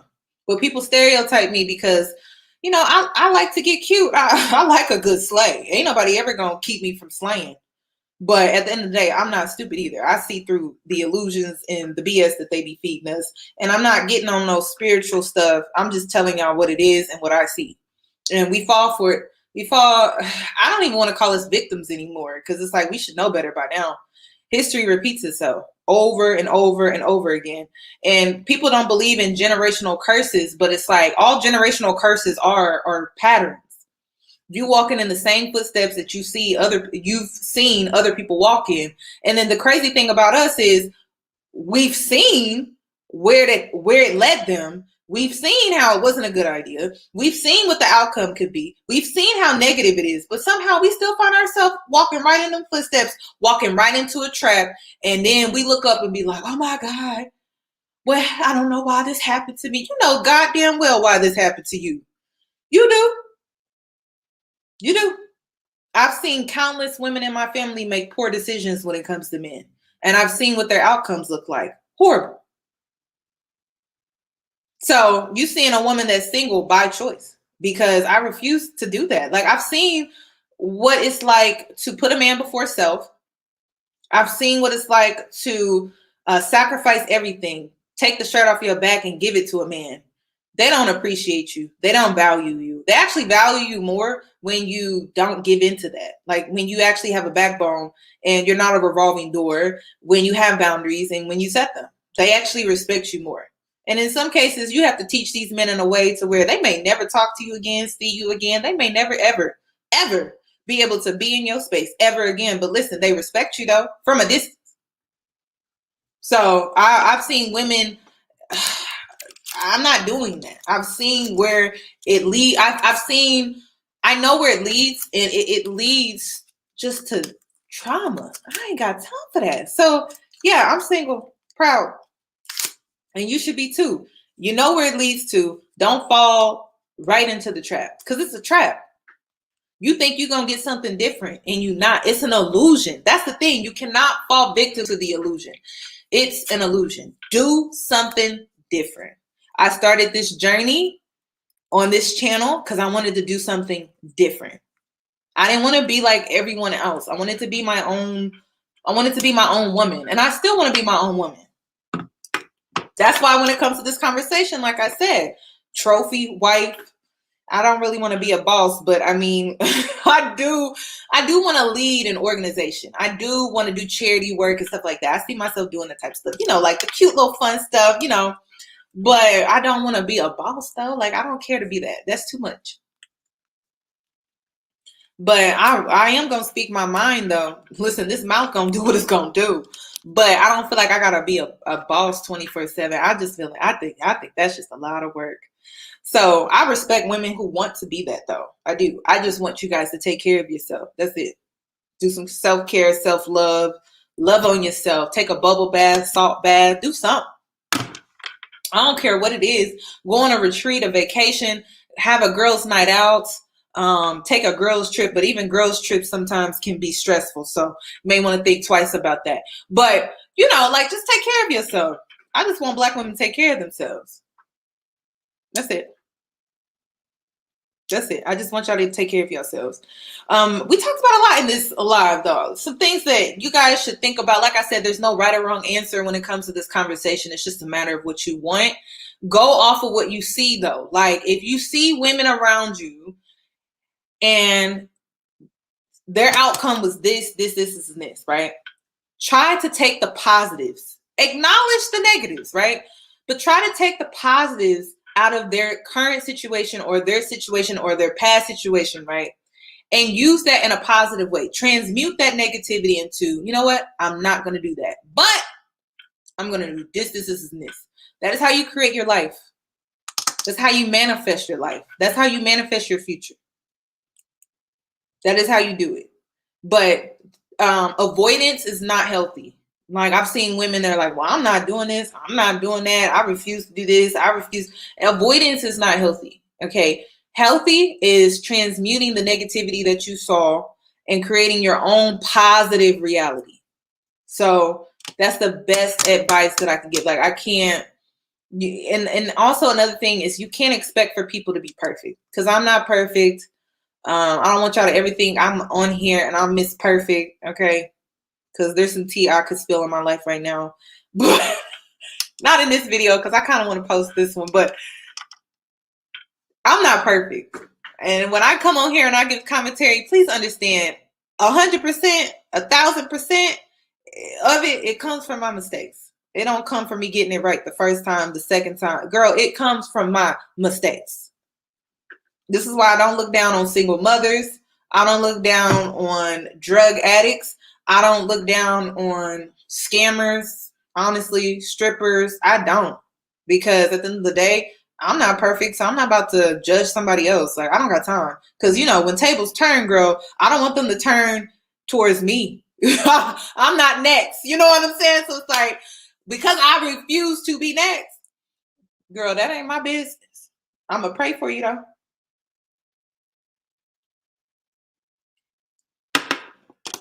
Yeah, high expectations for people will disappoint you. But, you know, I'm not going to sit up here. And that's another thing. I don't even judge religious, self-righteous people. Like, you know, those religious people that are so self-righteous to the point where they feel their way is the only way. Their way is the only right way.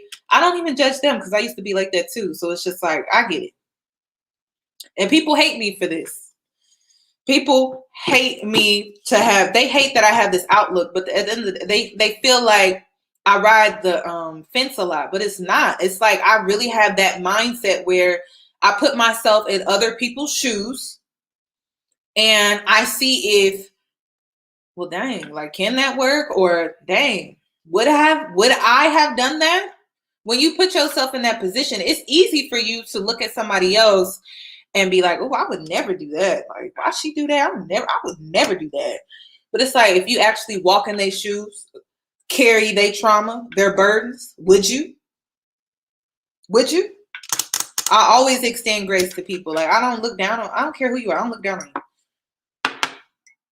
I don't. Hate is a very strong word. What do I think about alcohol and drugs?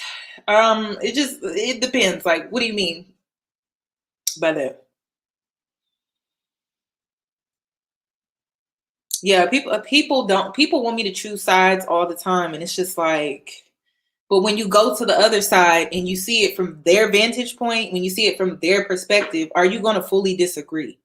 You have to ask yourself that question. You do. Because being a single mom, listen, it's so easy, right? I'm a single mother. I'm a single woman with no kids. Some would consider me to be kid free, right? It's so easy for me to look out there and be like, oh, she's a single mama with 2 kids. But you don't know her story, right? She was trapped, or she met a guy really young, right? And he knew she had self-esteem, so he preyed on her. You know, like, she didn't have no family. She didn't have no support system. I come from a very supportive family as far as, like, when it comes to shelter, getting the things that I needed. Maybe not so much emotionally, but physically, I could say I did. It's so easy for me to look at a single mother with 2 kids and be like, why she got 2 kids? But you don't know her story, though. You don't. You don't know if she was a runaway. You don't know if her dad was in her life, her mom was there. You don't know. You just don't know. So because you don't know, right, you just don't judge. And even to the girls that do have two kids, they're a single mom, they come from a good family, whatever. Maybe they never felt loved in their home life, their childhood. So they had kids to make up for that. There's so many different reasons why people have their addictions or their things about themselves. Or a child died, a child's father died. You never know. Or maybe they were married before and now they're a single mother. That's why I don't try to make it seem like marriage is the end all be all answer to everything, because it's not. You could very well be a single mom after getting married, girl. Life has this funny way of teaching you things, and life has a funny way of showing you how judging the next person could put you in that same position. So I just don't do that. I do believe in right and wrong. I'm always going to stand for what I truly believe in, but will I look down on others who fall short of those things? No. Because when I fall short, or if I fall short, I don't want nobody casting judgment against me. So I don't got time for that. But we are going to speak on what's right, though. We are going to speak on what's right. Because it's right. But will you fall short? Girl, you're human. You're going to fall short. And it's okay. It's okay. Now, what you choose to fall short on, they do come with consequences. They sure do. So are you prepared for them consequences? When it comes to being a single mother, I'm not prepared for those consequences, girl. Doing everything on my own, putting them kids to bed every night, making their lunch, dinner, making sure all their needs, making sure they don't go without. That's a lot. So yeah, okay, you may fall short, but are you prepared for those consequences? Yoni is never going to judge you, but are you preparing yourself for those consequences? Drugs and alcohol are just something non-concerning in moderation, yet have the potential to get out of hand, similar to many things in life. And yes, like right now, I can't drink wine during the week. Y'all, if you follow me on Instagram, y'all know I stopped smoking weed, so I don't smoke weed no more either. So, because it was getting out of hand. Like at first, smoking weed was this thing that I did right before bed during the pandemic. I went through a horrible heartbreak situation. And so I would smoke weed because I had anxiety really, really bad. That was the only way I could get a good rest at night, a good sleep, I could get on a good sleeping schedule. But then it got out of hand to where, okay, and I moved, you guys. My family, they be stressing me out. I didn't know how toxic my family was until I moved out of state. But that's a whole nother conversation for a different day. They toxic. Oh my gosh. I didn't really know how toxic they were. Still love them the same, okay? I just didn't know. Sometimes family and their toxicity is so normalized, it takes you getting out of the environment for you to even be aware. Like, oh my gosh. That's why I ain't been back home. I'm like, y'all, I like my peace. But see, this is the thing when it comes to situations like this. This is why I'm a sinner. Okay? If you didn't know, I'm a sinner. So even with my toxic family, like, I don't judge them for being toxic. Like, we all have our reasons why we do things. But I love them from afar. Like I do. I love them, y'all. I really do. I really do love my family. Okay, don't get it twisted, because I will go to bat for them. But they dysfunctional. It is what it is. And when you go on a healing journey, when you go on a journey to change your life, you got to understand that the people around you, people like family, they may not be in that space where they're trying to take on that journey with you. So because of that, you'll start to elevate. You'll start to find healing and understanding, and you'll start to advance in a way that's positive, and then they're going to still be in the same spot. And you got to learn how to deal with that. And the only way you can really deal with that is to love them from a distance. So I stopped smoking weed. I don't drink wine during the week or anything like that. Like, I only do it on the weekends, mainly Saturday and Sundays. I'm in the gym training again. The reason why I got a trainer was because I needed to get my mind right. And I felt like how I was going about it was horrible, just horrible. I was relying on wine and weed and all this, and momentarily it was soothing me. But after a while, once I took myself out of that negative environment, I started noticing how I was the negative. I was the issue. I was the problem. And I had to be real with myself. So Now I stopped smoking weed completely. I don't need it. Like people, that's the thing. It's like when you take yourself out of a toxic environment, you take those habits, those addictions with you. And now you have no choice but to acknowledge that you the problem.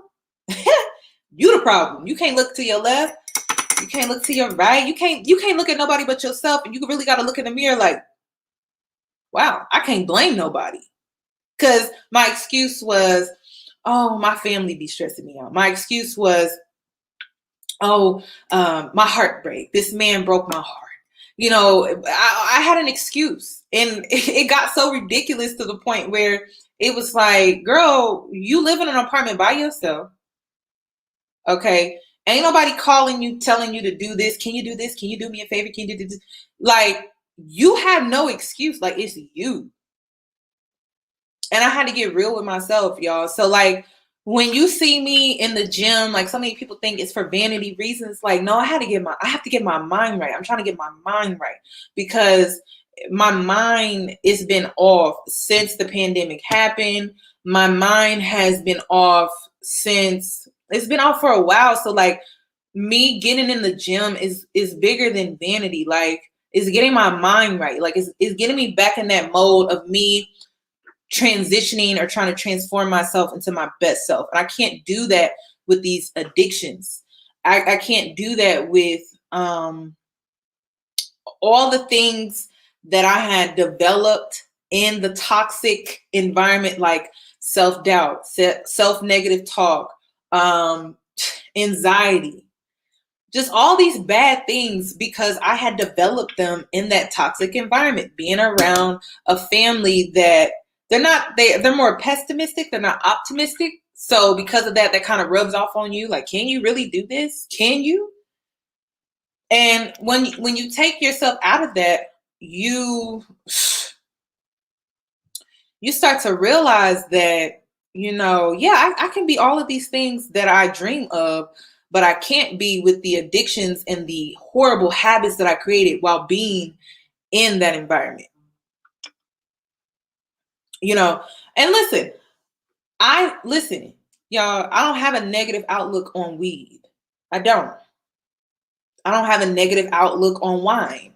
It's just when it consumes you in a way to where you are not in a healthy place, you're not in a healthy position, you're not progressing, you're stagnant. It started to become this thing where it was making me stagnant in a bad way. And it wasn't even physical because y'all, I was up getting my work done, getting things that I needed to get done. But mentally and spiritually, I was stuck and I didn't like that. So I stopped. Because my favorite thing to do would be to smoke a little weed, get in my tub, read my book, and I'll be good to go. But after a while, it wasn't healthy, So you guys, I'm just really big on, I told y'all, I'm in the matrix, right? I like to wear the weave, the nails. No one is going to stop my slay, right? But I'm not of the matrix. And I was becoming of the matrix. I was becoming that girl that was out of control. Like I didn't have no control over the weed, the wine. Like I didn't have no control. And I don't like that. And it's just like with vanity things. Like you can put the weave in, put the eyelashes in, you can do your makeup, you can put on the clothes, but at the end of the day, those things don't make you who you are. Like they don't make you who you are. And I'm open to discuss this because I'm an Aries, Sag, Gemini. So yeah. Girl. Thank you for the $5. Yes, you guys, I'm also a Gemini. Girl, I got a lot of thank you. I got a lot of strong masculine placements. I mean, if we're gonna get into that, but yeah, I'm a. I don't know, girl. The only thing I've ever done is weed.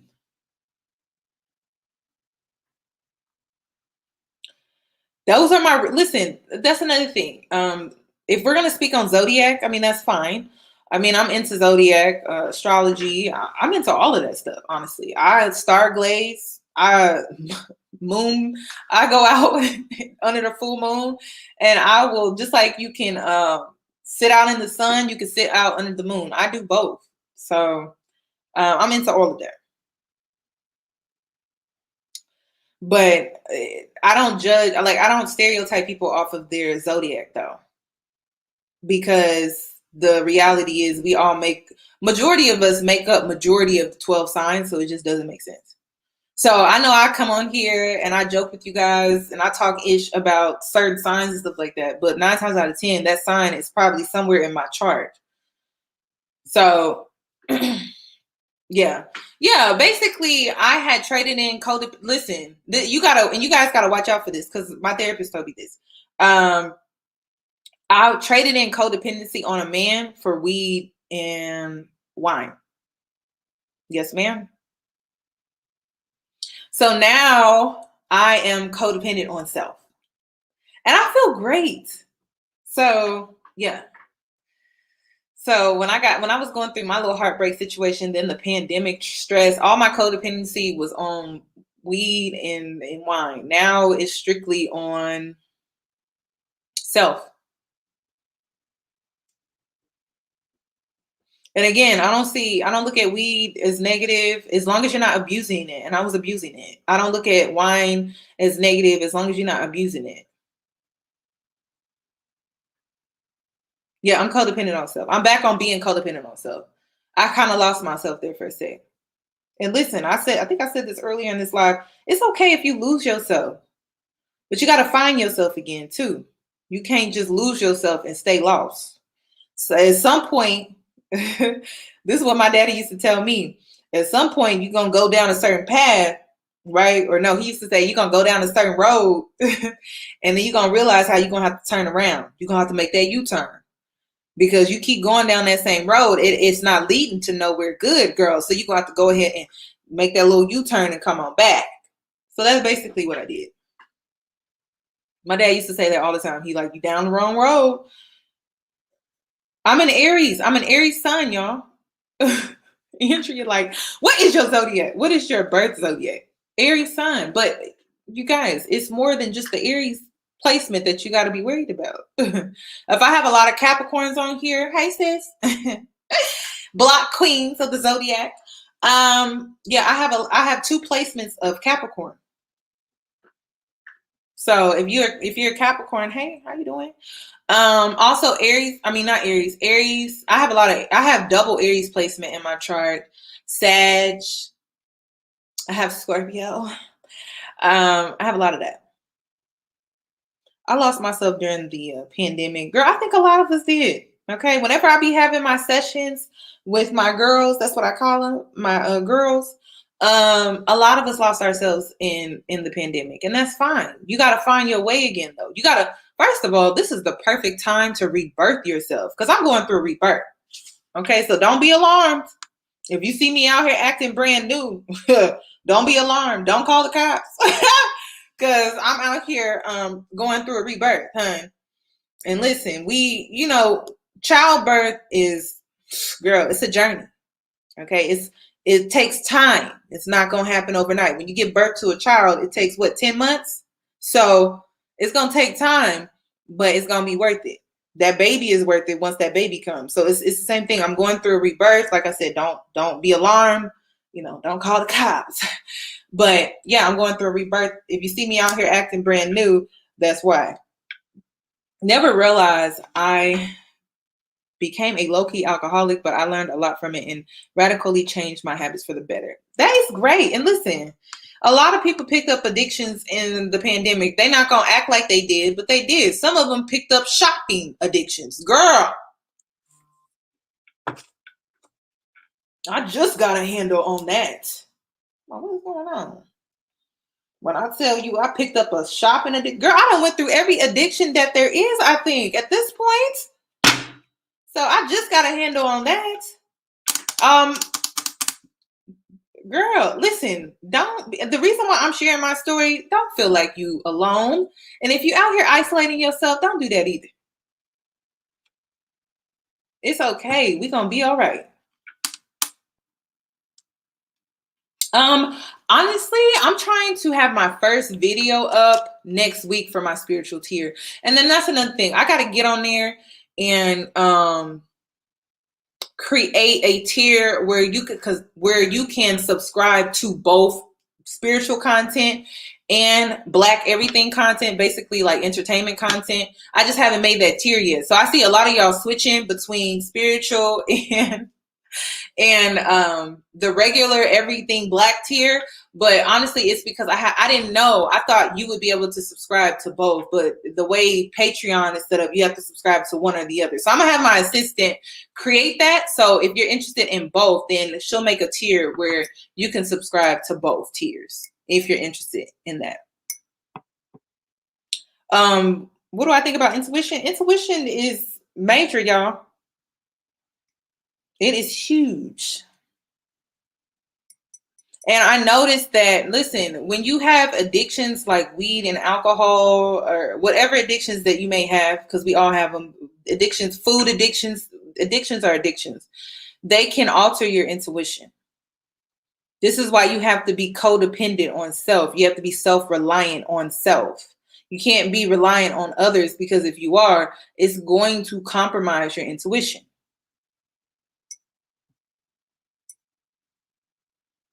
Oh, you want to, Amber Renee? Girl, my bad, girl. I'm gonna have to get that fixed because that's a mess right now. People keep switching back and forth. I'm like, I didn't know. I don't think my assistant knew either, because when she's the one that made my Patreon, because I had no idea. And then I was like, why people keep switching back and forth? And then I think I forgot who DM'd me. I think it was another Amber that DM'd me, and she was telling me how she was like, I can't subscribe to both. I'm like, you can't? That's crazy. I'm like, so then I learned I'm gonna have to make a third tier. Yeah, girl, I was shopping my little tail off. Didn't have nowhere to go, but I was shopping.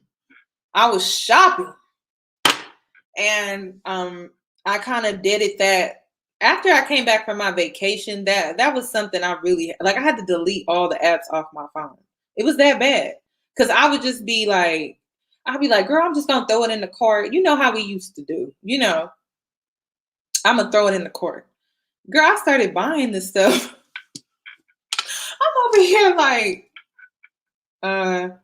one day I sat down and did my finances, and I was like, now what are we doing? And it got to a point where I felt like I had to get rid of my Prime. But if it wasn't for the movies and the shows that I get on Amazon Prime, I would have got rid of that too. Because I was just, girl, I was throwing everything in the bag. Everything that I had favorited, I was buying. Or everything that I was just like putting in the bag. You know how you put things in the bag, but you like, I ain't buying that. I was actually buying it, girl. I was buying it. I was buying it up. So now I've gotten a handle on all of that. Listen, one thing that I can say about getting rid of your addictions, girl, you got money. Lots of it. You know where it's going? In your savings account. It's beautiful. So work on getting rid of those addictions. It's not easy. It's not easy. And also you got to be careful about the people that you have around you, because the type of people that you befriend when you are in this energy of those addictions being something that you just naturally gravitate towards without a thought or really thinking about it. It's like second nature. You start making very poor decisions in friends, companions, maybe that's that thing that y'all do. I had a friend that I had to stop hanging out with because every time we would get together, we would smoke weed. So now, well, she respects my boundary. I told her, I was like, listen, I'm not smoking weed anymore, and I'm not drinking anymore during the week. So if you want to catch me on the weekends, that's what I'm gonna do. So if you see me drinking wine in my videos, it's the weekend, girl. It's cheers to the weekend, okay? But during the week, I don't have time. I can't drink alcohol. And then another thing about setting boundaries with yourself, is so important that you self-discipline yourself. You have to.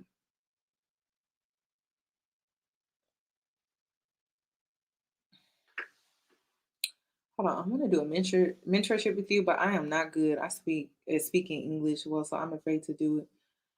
Girl, it is okay if we can communicate. If you feel like you can communicate, because I don't speak any foreign language. I'm sorry.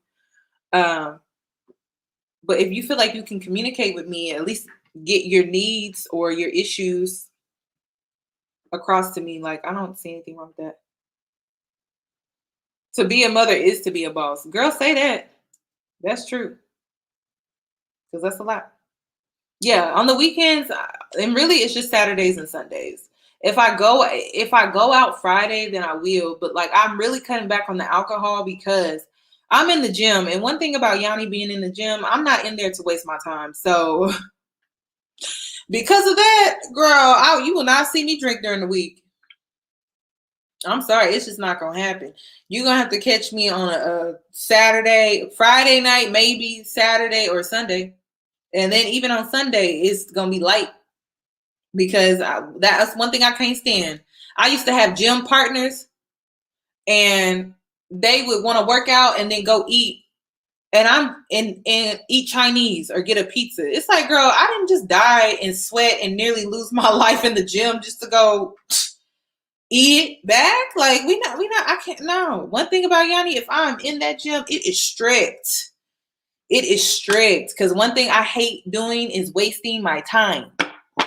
So we in that gym is strict. I'm back to eating to survive. We are no longer eating to live because I was doing that in the pandemic. Not sure what I was eating to live because that was the only thing you could do. But now that we out the pandemic, well, we're not even out the pandemic. Now that we have came to some type of normalcy or routine, yeah, I'm eating to survive. I just got done eating my food for dinner, and it was not good. Little to no seasoning, girl. It was horrible, girl. But we got through it. Okay, I'm literally eating my chicken like I just got to get my protein in. Let me just get my protein in and get this over with. Like that's the mindset that I'm in now. So I'm no longer in that mindset of eating to live. And honestly, it's not that bad because it's like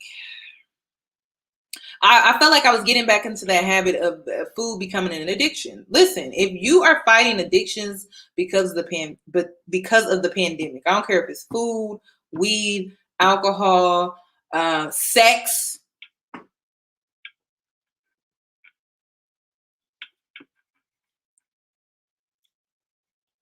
Oh,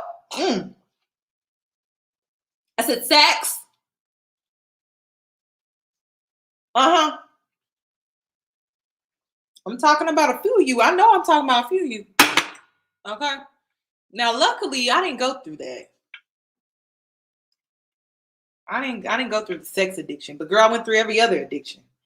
No judge. It's just, girl, it's time to get a handle on that. Okay. May have to cut off the F buddy or the sneaky link. It's okay. I've been there before. So, and I know how hard that is. Girl, that's hard. Especially if they know what they're doing. Everybody don't know what they're doing, but if you found one that know what he's doing, girl, I know. Woo! Girl, that sneaky link is hard to cut off. Oh my goodness. Listen, if you feel like I'm loud, that's just my personality. It is. It is. I grew up in a home full of boys. I always had to fight to be heard. So if I get a little loud, my bad. Oh, it was the shopping. Listen, I'm glad everyone is being honest about their addictions. It's just, and the reason why I wanted to be honest with you guys is because I wanted you guys to be honest with yourself. So if that means I have to go first, I'm gonna go first. It's okay. But as long as you are getting a handle on it, listen, you may not be able to cut it off right away, whatever addiction that you're battling with. Oh, you saying I'm loud? You say, oh, I'm too loud? Let me whisper. Yeah, your sneaky link. I know how that can go. You know, it's hard. But I just want you guys to acknowledge that, you know, to get rid of those self-sabotaging addictions. Because having a sneaky link is one of them. It's one of them. Oh, there must be a delay with my live. That's why I didn't catch that. I didn't catch that. That's why I didn't catch that. That's hilarious. But yeah, it's okay. It's okay. We gonna get through this together. So yeah, we gonna get this through this together. Oh, and if any of y'all are wondering, girl, I broke my abstinency pack that I had. I went 365 days plus, was it 3 months? 3 months, I think it was 3 months, and I gave in to that. So yeah, here we are. Hmm. Now my sneaky link, it didn't get to that point of addiction. It just didn't. Like I kind of cut it off before then. But I had a little sneaky link situation not too long ago. So it is what it is. But now we getting back to business, getting down to business, getting things done because we just don't have time. But we don't have first of all, we don't have time with people that are wanting to play games. Okay? We don't. We do not. So yeah. Um oh, and I know the question is coming. Do you have any regrets on breaking your abstinency? No, I don't. I don't. I really don't. On everything. I don't. If I'm gonna be completely honest, because I'm honest as hell, I needed that. I sure do. I sure did. Mm-mm, I did. So glad I got it out my system, and now I'm ready to get to work. That's where I'm at with. I'm ready to get to work. So if people are like, so it was good. Ah, gosh, if they see this, oh God. I'm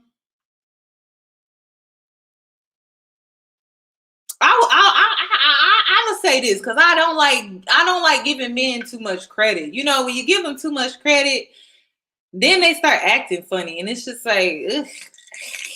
I will say he made me go get out. He made me go out and get some new toys.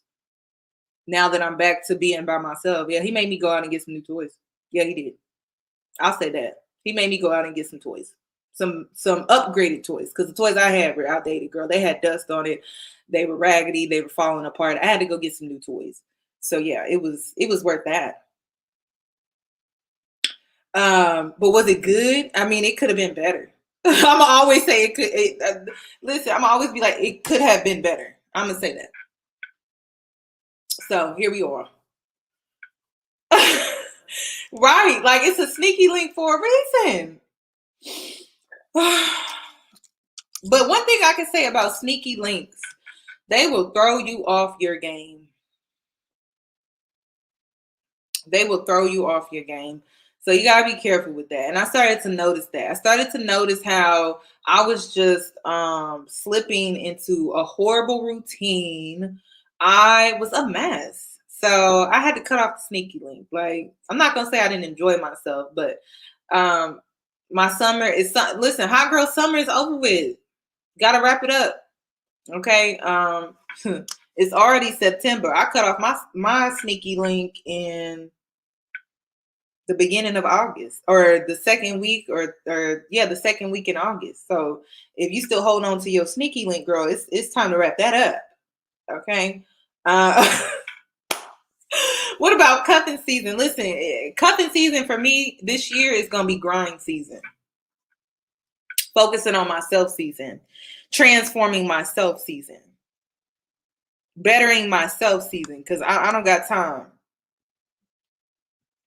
Dang, I've been on my abstinence journey since January of 2019, and I'm starting to want to break it, but I'm gonna keep going strong enough, though it's getting tough out here.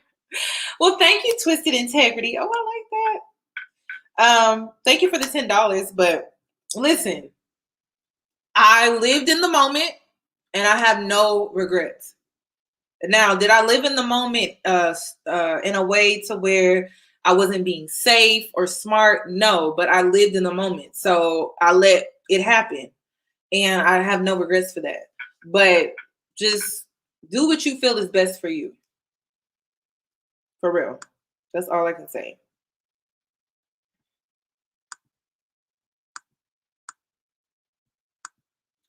crushed his little heart.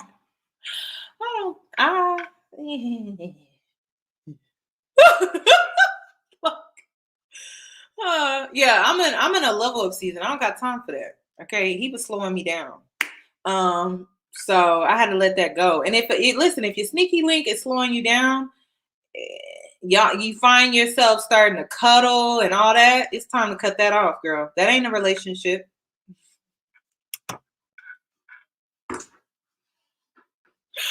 Oh my gosh, we're gonna have to start going live on Patreon because there's so much that I want to say, but I can't say it on here.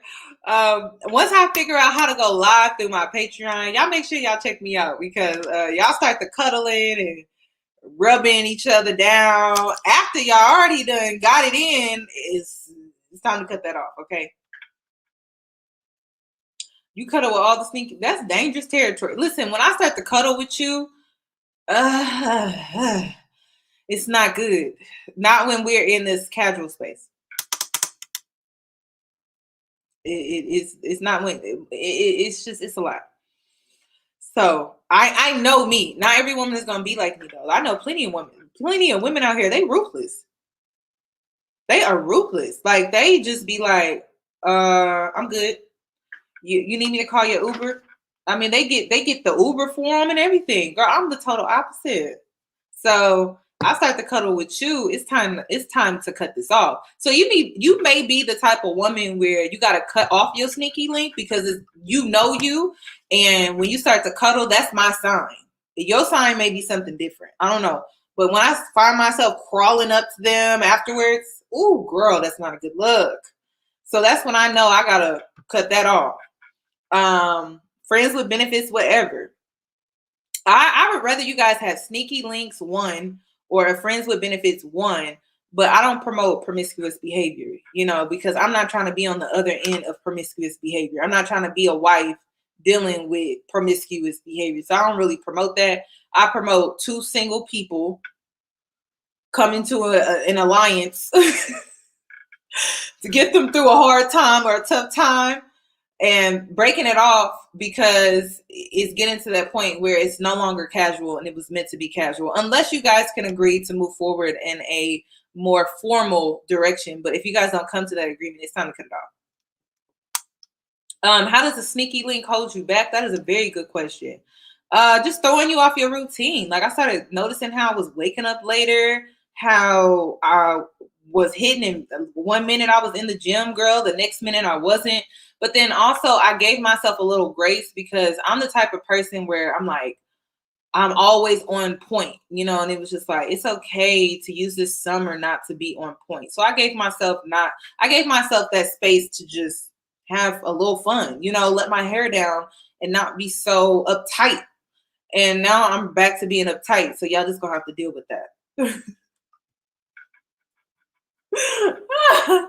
But during that time, during the summer, I was like, you know what? I'm gonna be outside. Yoni was outside. I don't know about y'all. I was outside, and I had fun too. So just remember that you're a woman. You have your needs. You deserve to have fun. You deserve to let your hair down. Just be smart. I can't stress that enough. Don't ruin your future plans and the things that you have planned and set out for you. Like, don't allow these men to get in your ear and manipulate you, okay? Play mind games and play with your heart and stuff like that. Like, that's why I told y'all my sign is when I start crawling up to them afterwards and cuddling, it's time to cut it off. I'm like, sometimes I be laying on their chest and I be like, girl, what are you doing? You need to stop this. Like, this gotta stop. And then you still meet up with them 2 weeks out, still doing what you're doing. And then eventually you get to the point like, okay, I can't do this anymore. So it's all about boundaries, balance, being responsible, using condoms, getting tested. My number one thing is you should test him first before anything. That's number one. And then number two, ask him if he's dealing with others. That you need to know that. You need to know what you're really getting yourself into. What's the other thing? Ask if they're dealing with others. Make sure they get tested before anything goes down. If you do agree to a casual fling, and If you start catching feelings, you need to cut it off. If you start catching feelings, you need to cut it off. And listen, casual sex is not for everybody, because I know women who they can't do casual sex without feeling like they want more. And that's okay. Like, it doesn't make you weak or anything like that. You're human, girl. Like, there are certain things I can't handle. Heights. I hate roller coasters. You will never see me on one. There's just certain things in this world that I cannot handle. And roller coasters is one of them. I can't do it. So you won't see me on no roller coaster. So if you're the type of girl that start catching feelings through sex, like automatically off the rip, off back, like, then I don't recommend it. But you know that. I don't. We're all different. We're all not the same. For me, I can only do it for so long. I can't do it for a long period of time. I know girls that could do it for years and they fine with that. Me, I can't. I gotta have distance and separate myself. I can't be around you and all of that. We can't be hanging out all the time. Like, it's just too much. So, you regret it a lot. I don't like heights, y'all. I can't do heights. That's what it is for me. There's just some things I can't do. It's in a woman's nature to catch feelings when dealing with a guy. That's true. That's why I can only do it for a short period of time. I know myself. There are women that can do it longer than me. There are women that never will catch feelings. All women are not the same. Not all women give into their nature, if that makes sense. Because not all women want to be mothers. So it just depends on the woman.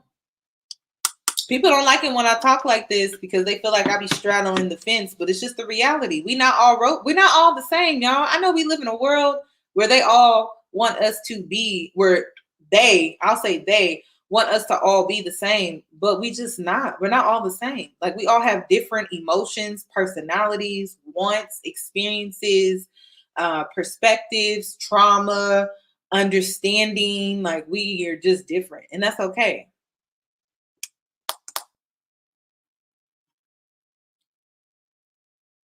When we catch feelings, we do too much. Yeah, I started another sign of mine. Another sign, I made the man tacos, y'all. And I said, oh, no, you got to go. You got to go. I made you tacos.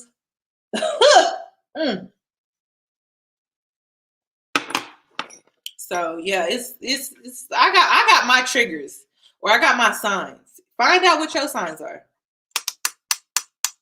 Find out what your signs are. I'm not really big on texting or calling, but I have, like, I know when I start doing things outside of that casualness where it's like, oh, girl, you doing too much. So, yeah, I made the man tacos. I said, oh, I got to get this out. I'm doing too much. So, what's wrong with making a man tacos? My mama told me when I was my mama told me that you never make a man food unless you plan on being his wife. And I didn't play. We hadn't gotten, like, we just weren't at that space. It was just a no. So yeah, I send them a song I voice recorded. Girl, that's a lot. Yeah, my mom said, you never cook for a man that you don't plan. If that's not your husband, you don't need to be out here cooking for them. You know, not like that. Ooh, I made some like gourmet tacos too, and he really liked them. Wait, was it salmon tacos? Did I make salmon tacos that day, or was it chicken? Oh, no. Oh no, these were like the Mexican style street tacos. They were street tacos. Mm-hmm. Corn tortillas too. They were really good. So yeah, you never cook for when I and then that was the thing. Like, I'm the type of woman where I love to do nice things for people. So when I catch feelings for you, and this includes friends too, it's not just men. Like, whenever my friends come over, I make their plate. I'm the type of girl, I'm gonna make your plate, get you something to drink. Like, I like to be a host. Like, I'm big on that. So when I started doing that with him, I'm like, yeah, you need to stop. And I only had to do it. I only did it once, but it was just like, you doing too much. You doing too much.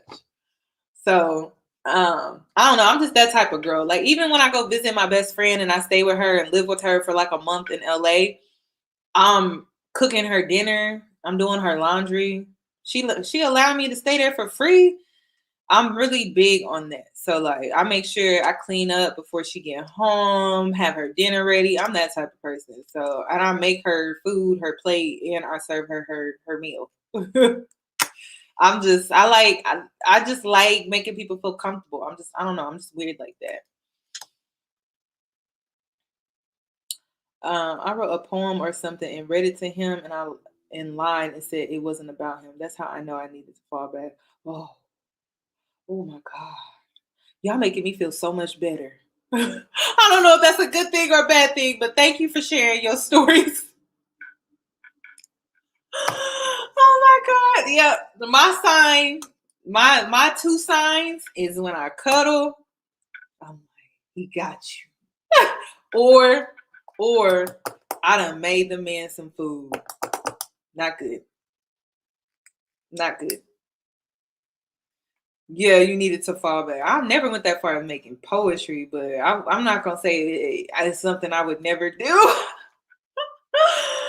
Oh my God! Listen, we gotta have more conversations like this, though. Save a friend. I cook for friends, but not men. I even cook for my sisters and parents, but men are completely different. Like, they have to earn it. AK, yeah. Like, I'm like, nah, I can't do it. I agree. I agree. But I do practice with my friends though, especially when it comes to like my cooking. But see, I considered him a friend, but it's like, listen, I considered him a friend. So it's like, oh, I had this taco recipe that I had created, and I'm like, dang, I love cooking for my friends because I'm like, okay, they're gonna tell me if it's good or if it's nasty or whatever. And we had that type of bond or relationship, right? Because it's casual. But when you cook for a man, you guys, and then you cooking for a man that you're sleeping with, even though it's a sneaky link and it's a casual thing, it's not the same as you cooking for just a friend. You know, like when it's just nah, it's too much. It's too much. It's way too much. So you need to cut that off. Just being honest. So this live is once it ends, it's gonna be privated. So you guys are gonna have to catch it on Patreon. If you didn't get to see the whole thing from beginning to end. But I enjoyed talking with you guys. I've been on here for 2 hours, girl. I gotta get off. You cook for all your sneakies, Gia. The reason why, listen, y'all, the reason why I don't do it is because you don't want to overextend yourself. And I've done that before, and I said I would never do it again. So sleeping with them and cooking for them, it's too much. It's too much. And if you gotta eat for yourself. Listen, first of all, Sneaky Link should be heading out the door. You should be in the kitchen cooking your own meal for yourself, and he should be getting in his car, his Uber, or wherever. So, oh, you just cooking for you. I don't see nothing wrong with that. But once you start to cook it for yourself, or cooking for them too, is you're stepping outside of that casual boundary. That's when you have to kind of bring it back. But yeah. So you guys enjoy the rest of your night. I mean, if you want to, listen. I'm just telling you the game based off of my experiences. If you've cooked with your Sneaky Link and it worked out in a good way and it wasn't toxic, I don't see nothing wrong with that. But it's never worked out for me. It's never. I've always gotten myself in a pickle. Yes. Honestly, yeah, I'm gonna be re-uploading this to Patreon. So if you're interested in watching this playback, it will be on my Patreon. But I'm not leaving this up because I gotta leave some exclusive stuff. You know what I'm saying? And I thought I was gonna play the video in this, but I wasn't. Plus I talked about sneaky links and family stuff, so I'm really gonna put this on my Patreon. I'm sorry. So you guys enjoy the rest of your nights, and I'll have another video. So I will not be posting it tomorrow. What's today? I will be posting it on Thursday.